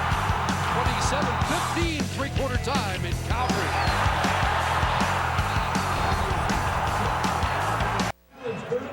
Check the numbers through 45 minutes tonight at McMahon. To me, the story in this game tonight is the play of 41-year-old Kerry Joseph, and on pace for a 300-yard passing game. Has taken a huge step from game 1 where I thought he exceeded expectations. He's looked great tonight and good for him. I mean, at 41 years old, you wonder how his body will react after taking those hits in game 1. It hasn't bothered him. And he's going against a terrific defense. The one thing he felt was an edge was he had some familiarity with Rich Stubler's defense, and that helps because it's a tough code to crack. You know, I talked to Keon Raymond about that, and I said, you know, you've faced Kerry Joseph before. What do you think about facing him at 41 years old? He said, oh no, we have to be careful with Joseph. He's still got a strong arm. He knows defenses. Grey Cup champion. Well, Stamps have come back all year trying to mount a comeback here. Matt Walter ran into Terrius George and is stopped after a short gain. It's amazing how quickly, you know, things change. I mean, the Saskatchewan Roughriders and their fans wondering about Durant's return, wondering if their defense was playing well enough in this back stretch through the losing streak. Could they find a quarterback to settle things down? There were so many questions. And all of a sudden, playing against the #1 team record-wise in the Canadian Football League and looking very good. Now, no John Cornish, and I understand that, but second down, Mitchell out of his hands. It's complete. There's Rogers, another catch. Down at the 39-yard line. He'll be close to a first down. Let's see where they spot him. Had to get to the Roughrider 38. Looks like it'd be 3rd and less than a yard. We've got a lot of football to be played as well. We're talking about a quarterback. I know it's early in his career, and Bo Levi Mitchell that is 14-1, and that only loss against the BC Lions this year by 1 point. They have found another receiver too. Eric Rogers looked pretty good so far tonight. It's amazing how they just, next guy up for Calgary has got it done all year long. No Fuller, McDaniel, Sinopoli. And the list continues. They're short here. Chris Bauman actually returned to camp for the Stampeders after coming off an ACL injury last year. Joe West out of the lineup tonight as well. First and 10, Stampeders. So Drew Tate, short yardage group in. 3rd and inches. Early movement there by John Chick. Flag comes down and Stamps had it anyway. Not sure if he was drawn, but he was clearly in that neutral zone and then some.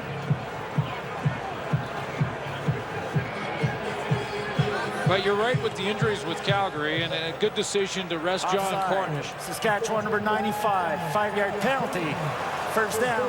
But we've seen Bo Levi Mitchell in this game go to Nick Lewis a lot more tonight than we've seen most of the season. A real quiet year for Nick Lewis tonight. Now, if John Huffnagel can get him going, 7 catches, and gets him going over the end of the regular season and then into that Western final, he's kind of like Chris Getzlaff for the Riders. It's a real quiet season for him this year, too. But if he gets hot down the stretch here, how big can that be for these 2 teams? As we know who can get it done.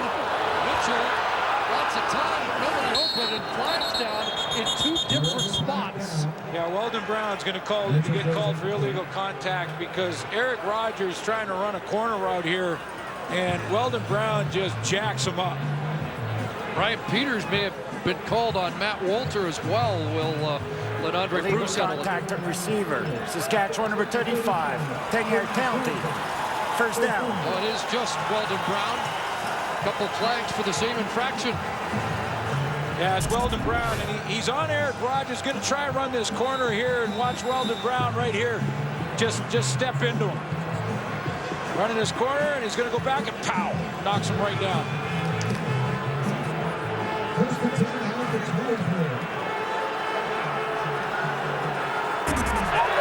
So it's a first down for Calgary.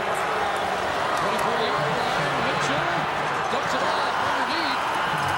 And Nick Lewis feeling it tonight. Little second effort. And he moves the chains. That's the old Nick Lewis. 13. Get him going. That forward momentum.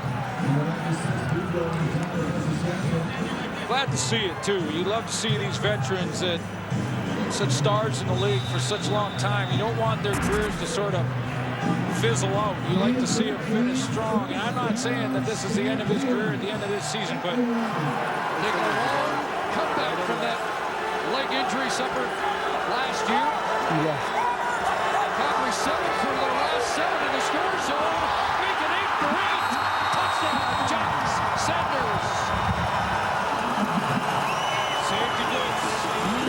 Tyron Brackenridge. And here's how this works. Can Levi Mitchell get rid of the ball before the unblocked safety hits him? There's Brackenridge. Now can Levi Mitchell throw the ball before the unblocked safety gets there? Yes, he can.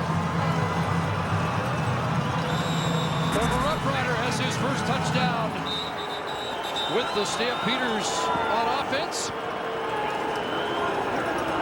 And now the offense stays out going for 2. Lots of football to be played here. You know, lots of talk this week about the Riders having to go on the road in the playoffs. A lot of Rider fans wondering, would it be better to go in the East and try and go through the East, or stay in the West with Calgary and Edmonton West? Based on this, I hope they stay in the West. It's an interesting decision to go for 2. Puts it up, looking for Parker, incomplete. So it remains a 6-point game. Would have been 4. But they do get the touchdown on the 20th touchdown pass of the year. Mitchell to Sanders. The football game tonight, 27-21. Roughriders lead. Interesting decision, trying to do the math on how valuable that 2 points might have been. And whether not kicking the single point will come back to not John Huffnagel. Big Bird Miller's got to chase it back near his goal line. The rookie starts to wind his way near the 20 with flags flying. Keenan McDougall on the tackle. And it looks like a deep possession start for Kerry Joseph and the Roughriders here.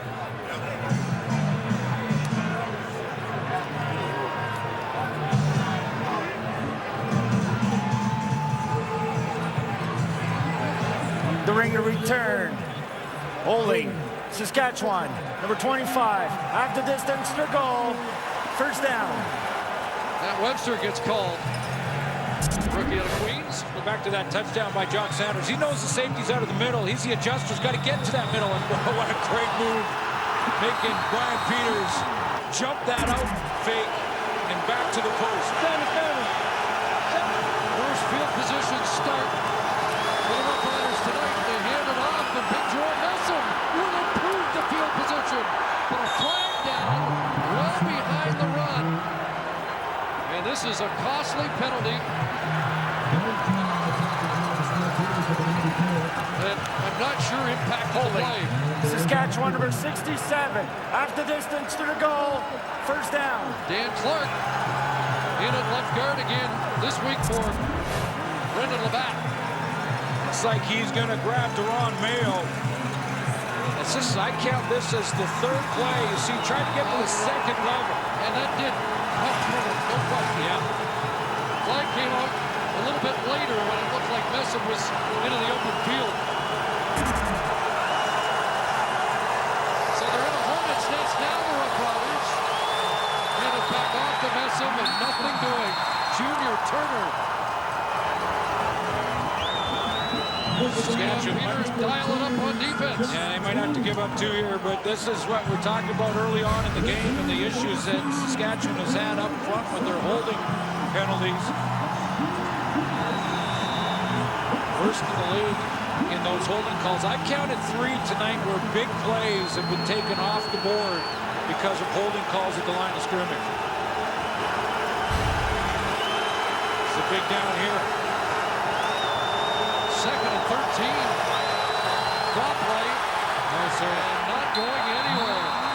This time Deron Mayo puts a quick stop to things, and Corey Chamberlain will have a decision on whether or not to concede a safety. Nice stunt by Deron Mayo here, and a good defensive call by Rich Stubler. He's just going to fill the gaps, and Deron Mayo stunts here right into the play. Coming right around the corner, and that hole that Jerome Messam thought he had closed in a hurry.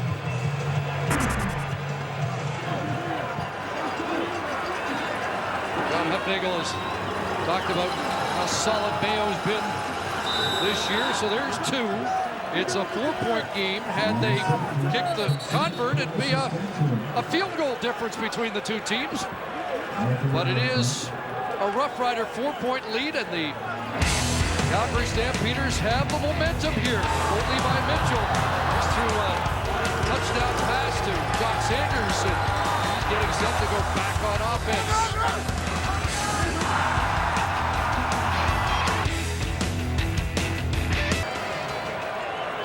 Interesting to see if he can make that team. Cunningham on the return up near the 50, so a lot of momentum and good field position now for Calgary, trailing by 4. Real good first half and the beginning of the second half for Kerry Joseph, but since then, in this fourth, Bo Levi Mitchell's got it going a little bit. He's 20 of 28 overall, 194 yards. Had the interception for a touchdown, but has bounced back and now has some momentum on his side.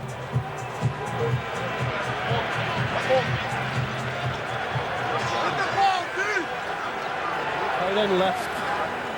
Stamp start at their own 50-yard line. Sanders in the backfield. Along with Walter. They'll hand it off to the former Rider. He's in for Rough Rider territory and has a first down run. 17. Dragged down by Weldon Brown. Tell you, the Riders had the line of scrimmage stacked up pretty well. It looked like it was going to be tough to run against this defense set up by Richie Hall, and yet Jock Sanders, there's where his patience pays off, whereas John Corner's more of a slasher. He's going to hit the hole hard. That time it looked like the play was called perfectly, just not executed defensively well enough. Stamps have only been outrushed once this year. They lost against Montreal. Rushing yards almost dead even here tonight so far. Pass, and it was almost intercepted. Terrell Mays was in Mo Price's hip pocket. You know, that was Bo Levi Mitchell here. He had to handle that quick, hard snap in the shotgun as he's looking at coverage, reacts and kind of stabs it with one hand. Then he recovers and wants to get rid of it. I think the timing just a little bit off. Terrell Mays almost had that one. Another good defensive call by coordinator Richie Hall. This is a big one on second and long. From the 43, they send pressure. Mitchell, and he's got Eric Rogers again. Rogers the catch with the flag down. A bit of a battle out there between Rogers and Rod Williams. 22-yard play. And number 80 looks like he's a keeper. Pass interference, Saskatchewan number 37. Penalties decline. First down, Calgary.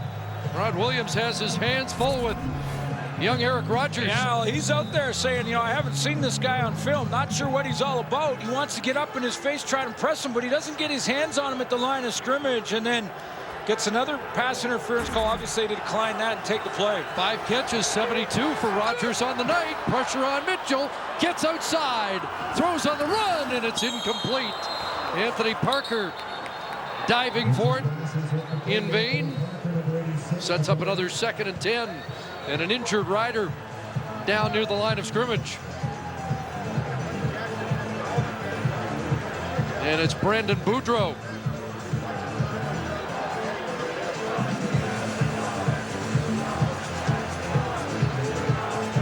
Former Ticat getting attention. And checking the left ankle. Boy, we see this too much. It's a teammate rolling up on Brandon Boudreau's legs. Trevor Guyton trying to run a stunt here and watch him roll on the back of the leg of Brandon Boudreau.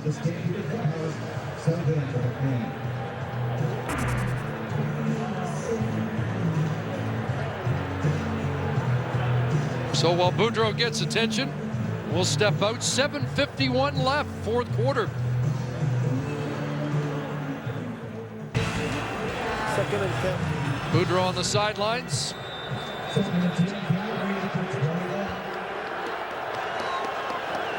And the Stampeders looking at 2nd and 10. Mitchell on a roll, looked to throw back, in trouble, and now does throw back. Wide open, Nick Lewis brought down at the 3. Weldon Brown saves a touchdown, but big number 82 has his 9th catch of the night. 9th catch, but I look at Bo Levi Mitchell here, Chris, and this is his 16th start. I mean, the composure he shows, going play side, wants to throw back on that shallow crosser, that's covered, maintains his composure, makes a man miss, and knows he's got Nick Lewis as a safety valve to the backside, hits him, and move the chains. Big man at 98 yards on the night, 2 short of his 29th 100-yard receiving game. And now out of the shotgun, 1st and goal from the 2, Matt Walter, touchdown. And the Stampeders have taken the lead. Best team in the Canadian Football League inside the 20-yard line. It's called the red zone, folks, and maybe that's appropriate this year. The Stampeders colors. It's the red and white zone for sure. They're over 83% now at 9 for their last 9. Matt Walters has his 2nd touchdown of the night.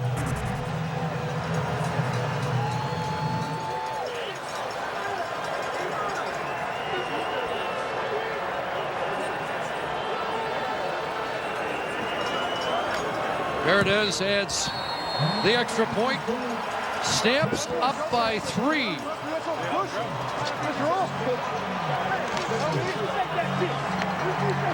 As they scored 16 in rapid fire here, a couple of touchdowns in the, or 15, a couple touchdowns in the safety. Those head-to-head plays, I believe it was Sam Hurl, UFC versus Matt Walter, UFC, and Levi Mitchell on a roll in his last 2 series. How about the last 2 drives? 10 first downs, 120 yards, and a couple of touchdowns. They talked about keeping that edge. They've got locked at first place, locked up in the West Division, but want to keep the edge, want to keep competing and improving as a football team. That's why Bo Levi Mitchell is going start to finish in this game. Now, what type of answer does Kerry Joseph and the Saskatchewan offense have? 6-1 at home, 6-1 against the West this year. One of the great regular seasons being scripted here by John Hufnagel. Tristan Jackson on the return. And at the 25, he hits a roadblock. The other thing that might be pushing these Stamps just a little bit, you find everything you can, especially when you've locked it up like this, is they can match that Edmonton record if they win out. 1989, the Eskimos went 16-2 in the regular season, best record ever, and Stampeders have a chance to get there.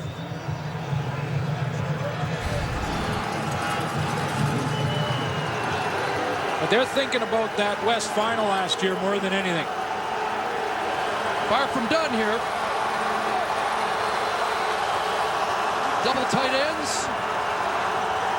Starting at their 26-yard line. Joseph flipping it to Toasted. And he put his head down and ran into Buddy Jackson on the corner. Didn't work because Keith Toasted went the wrong direction, and on the play action, it didn't hold anybody. Allowed Calgary to flow to it. Toasted's going to go this way, and Kerry Joseph's going to open up this way, trying to play action to hold linebackers in the secondary so that he can hit the flat and have an open edge.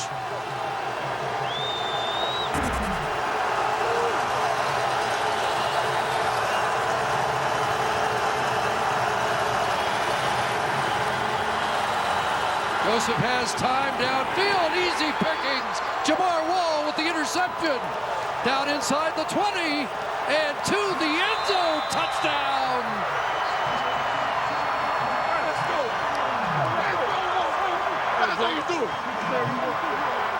Fifth interception of the year for Jamar Wall.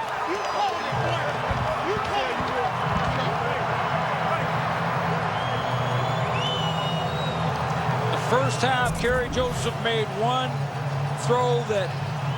bad throw that wasn't accurate. This is a bad decision. I wonder about deep into this fourth quarter, the fatigue of the 41-year-old in this fourth game. And that's not giving Kerry Joseph an alibi there, but he threw into coverage. A poor decision. And what a fourth quarter for these Stampeders. In all phases.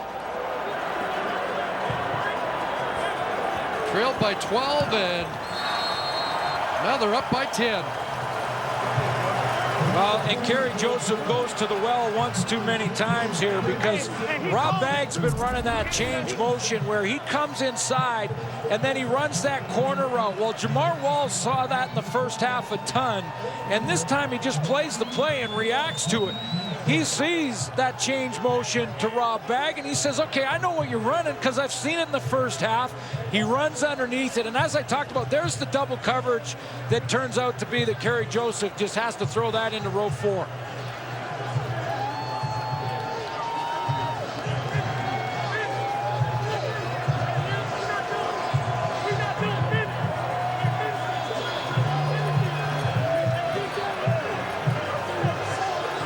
Number 5 on the season for Jamar Wall.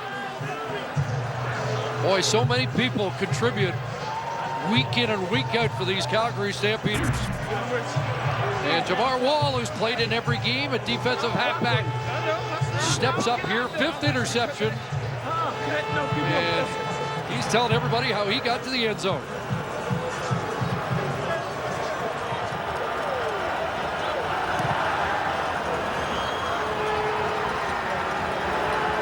Tristan Jackson once again. And he gets away from the first contact of Keenan McDougall and gets tossed out at about the 33-yard line. Well, what had been an impressive first half is following the same course in some ways to last week. Yeah, you know, when you're on defense and you get tired in the second half and you're trying to get back into game shape, when you're on defense, the first thing that happens is you miss tackles. When you're on offense, it's about decisions. Kind of lose your focus when you start to fatigue a little bit. Now, it doesn't look like Kerry Joseph's breathing hard.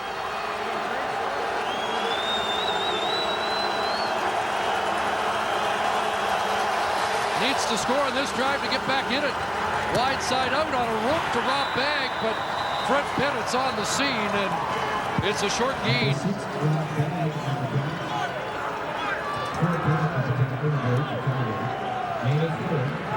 They'll give Rob Bagg 4 on the play, 2nd and 6.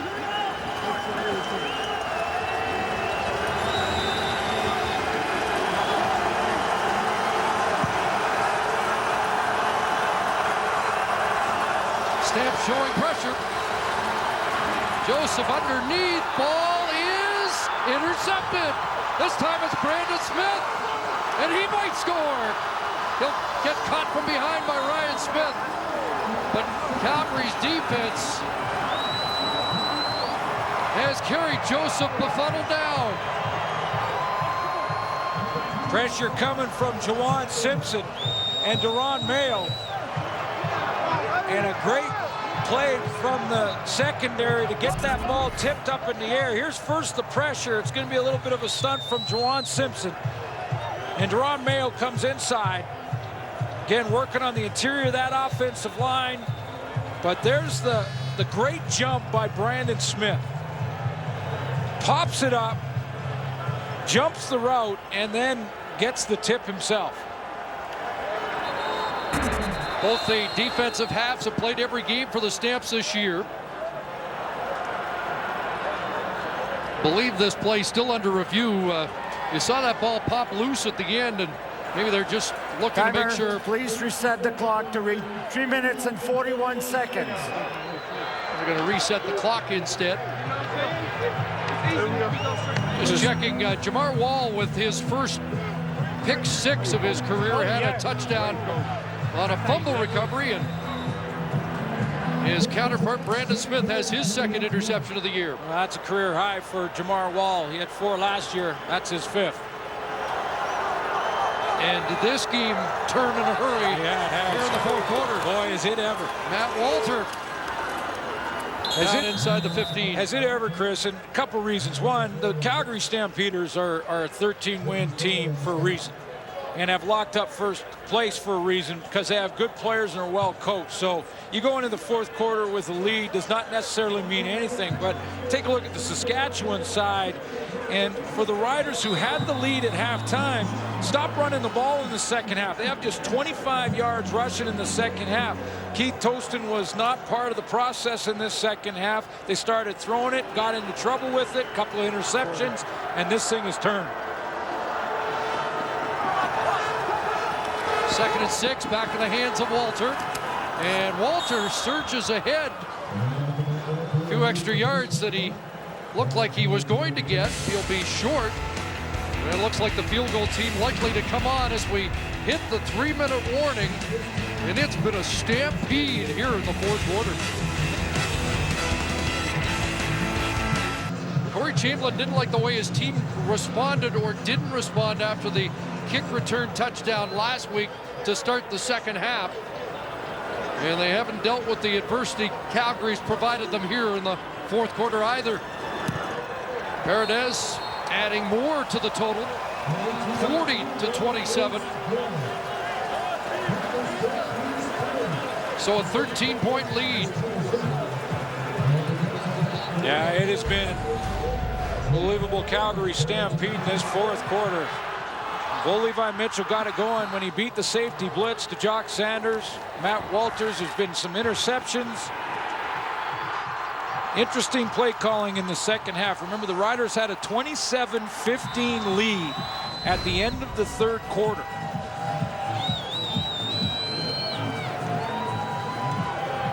Disappeared in the fourth in a hurry. And the Stamps that far away from matching last year's win total in the regular season of 14 with still 2 games left after tonight. Swinging out to Messam, can't make the catch. You know, and I mentioned that, you know, you're a 13-win team for a reason. There's nothing lucky about that. That's about hard work and great coaching. And think about the career winning percentage for John Hufnagel. 4th on the all-time list right now, 124 games. Almost double the amount of games coached than Hugh Campbell, Ralph Sazio, or Frank Ivey. And that winning percentage continues to grow. And you'd think once you coach more games, the percentage will start to equal out and drop a little bit. Not for John Hufnagel. 2nd and 10, Joseph. Wide side, Rob Baggs got a catch. Fred Bennett drags him down, but it is a first down. But I wonder about the play calling in this second half. A 27-15 lead for Saskatchewan. Heading into the fourth quarter, Jerome Messam has had just 2 carries for a yard. Keith Toston 3 for 22 in the second half. That's the initial first down of the fourth quarter for the Roughriders.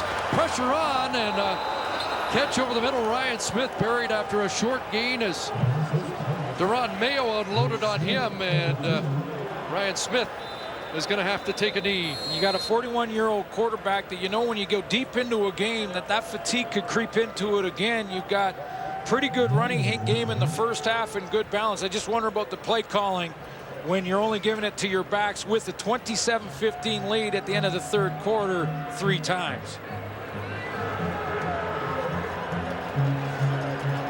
You saw Smith try to get up and have to take the knee. Our ace statistician from the Canadian Football League, Steve Daniel, telling us this is the most fourth quarter points for Calgary since 1987. They did have 24 in the game against Toronto in that remarkable comeback, but 25 here tonight, the second most ever by a Stamps team in the fourth quarter. Alex Perchalski checks into the offense for Ryan Smith. And it's 2nd and 5 near midfield. Joseph throws, and that one batted down at the line of scrimmage. Kerry Joseph was kind of shaking that hand out. The play before this last one you just watched, did he hit his hand on a helmet or get it hit? And trying to shake it off, and he's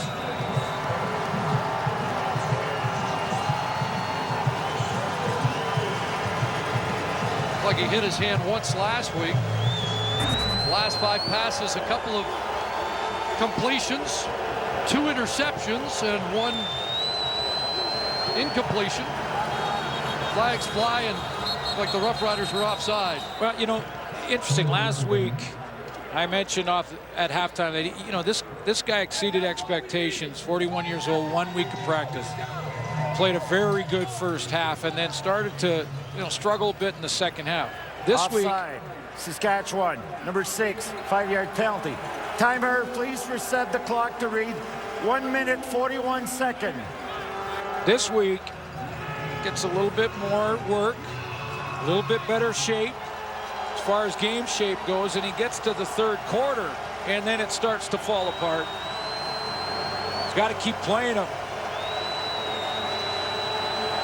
Well, he had a 12-point lead in the fourth quarter, and it just seemed like all of a sudden he's behind in the game.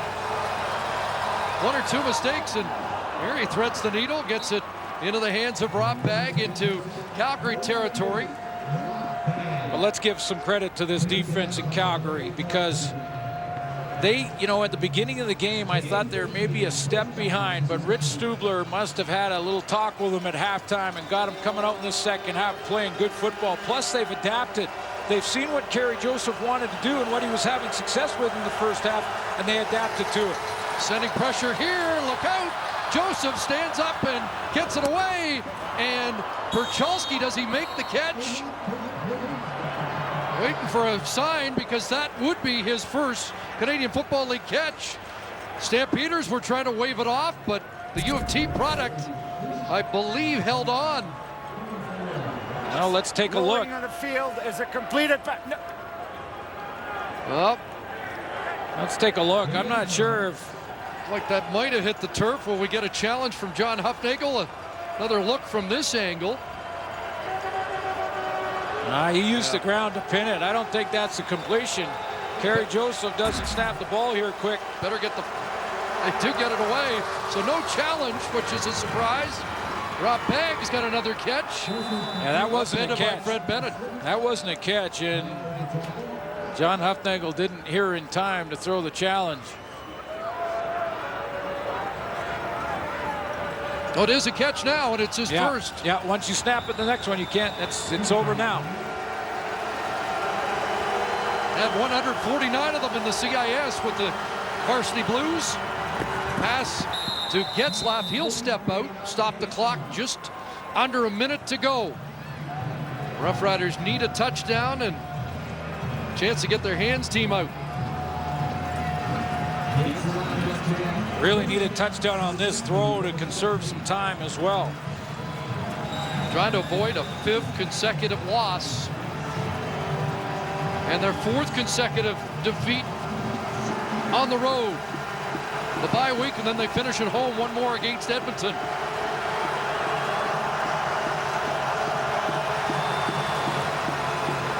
Looks to the end zone, and it is intercepted. Jamar Wall's got another. He has his 6th of the year. And a little icing on the cake for the guy who really started this game and the turnaround in the 4th quarter for Calgary. Yeah, he did. The pick for a touchdown. That was a poor decision. This is just a great by Joseph. This is just a great athletic play by Jamar Wall because he's in coverage on the corner route man-to-man and has better position inside than the intended target, Brett Swain. Last 3 Rough Rider possessions have ended with interceptions, 2 by Wall, the other by Brandon Smith. Slow to God, baby. Nice. That's what happened when we hit them drives together. Everybody come up, baby. There you go. Let's go.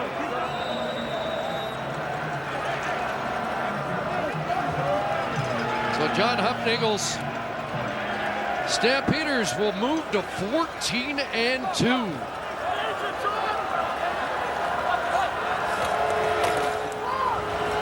And off to Matt Walter. Dragged down by Tyron Brackenridge.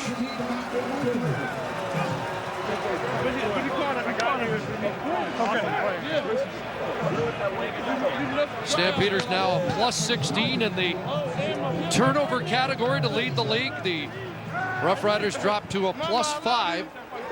B.O.B. And into victory formation. Jamar Wall tying Dexter McCoyle for the league lead in interceptions with 6. Stunning stuff here tonight. 27-15. Rough Riders led at the end of 3 quarters. Well, it's been a tough week for Canadians, and hopefully these 2 games back-to-back has started the healing and brought us together. Sporting events can do that. Good football game. And the team wearing red and white victorious here tonight at McMahon. What a 4th quarter for John Hufnagel's crew. Canada strong, baby. And the Stamps roar to 14-2. Rough Riders lose their 5th in a row, and now just a game over.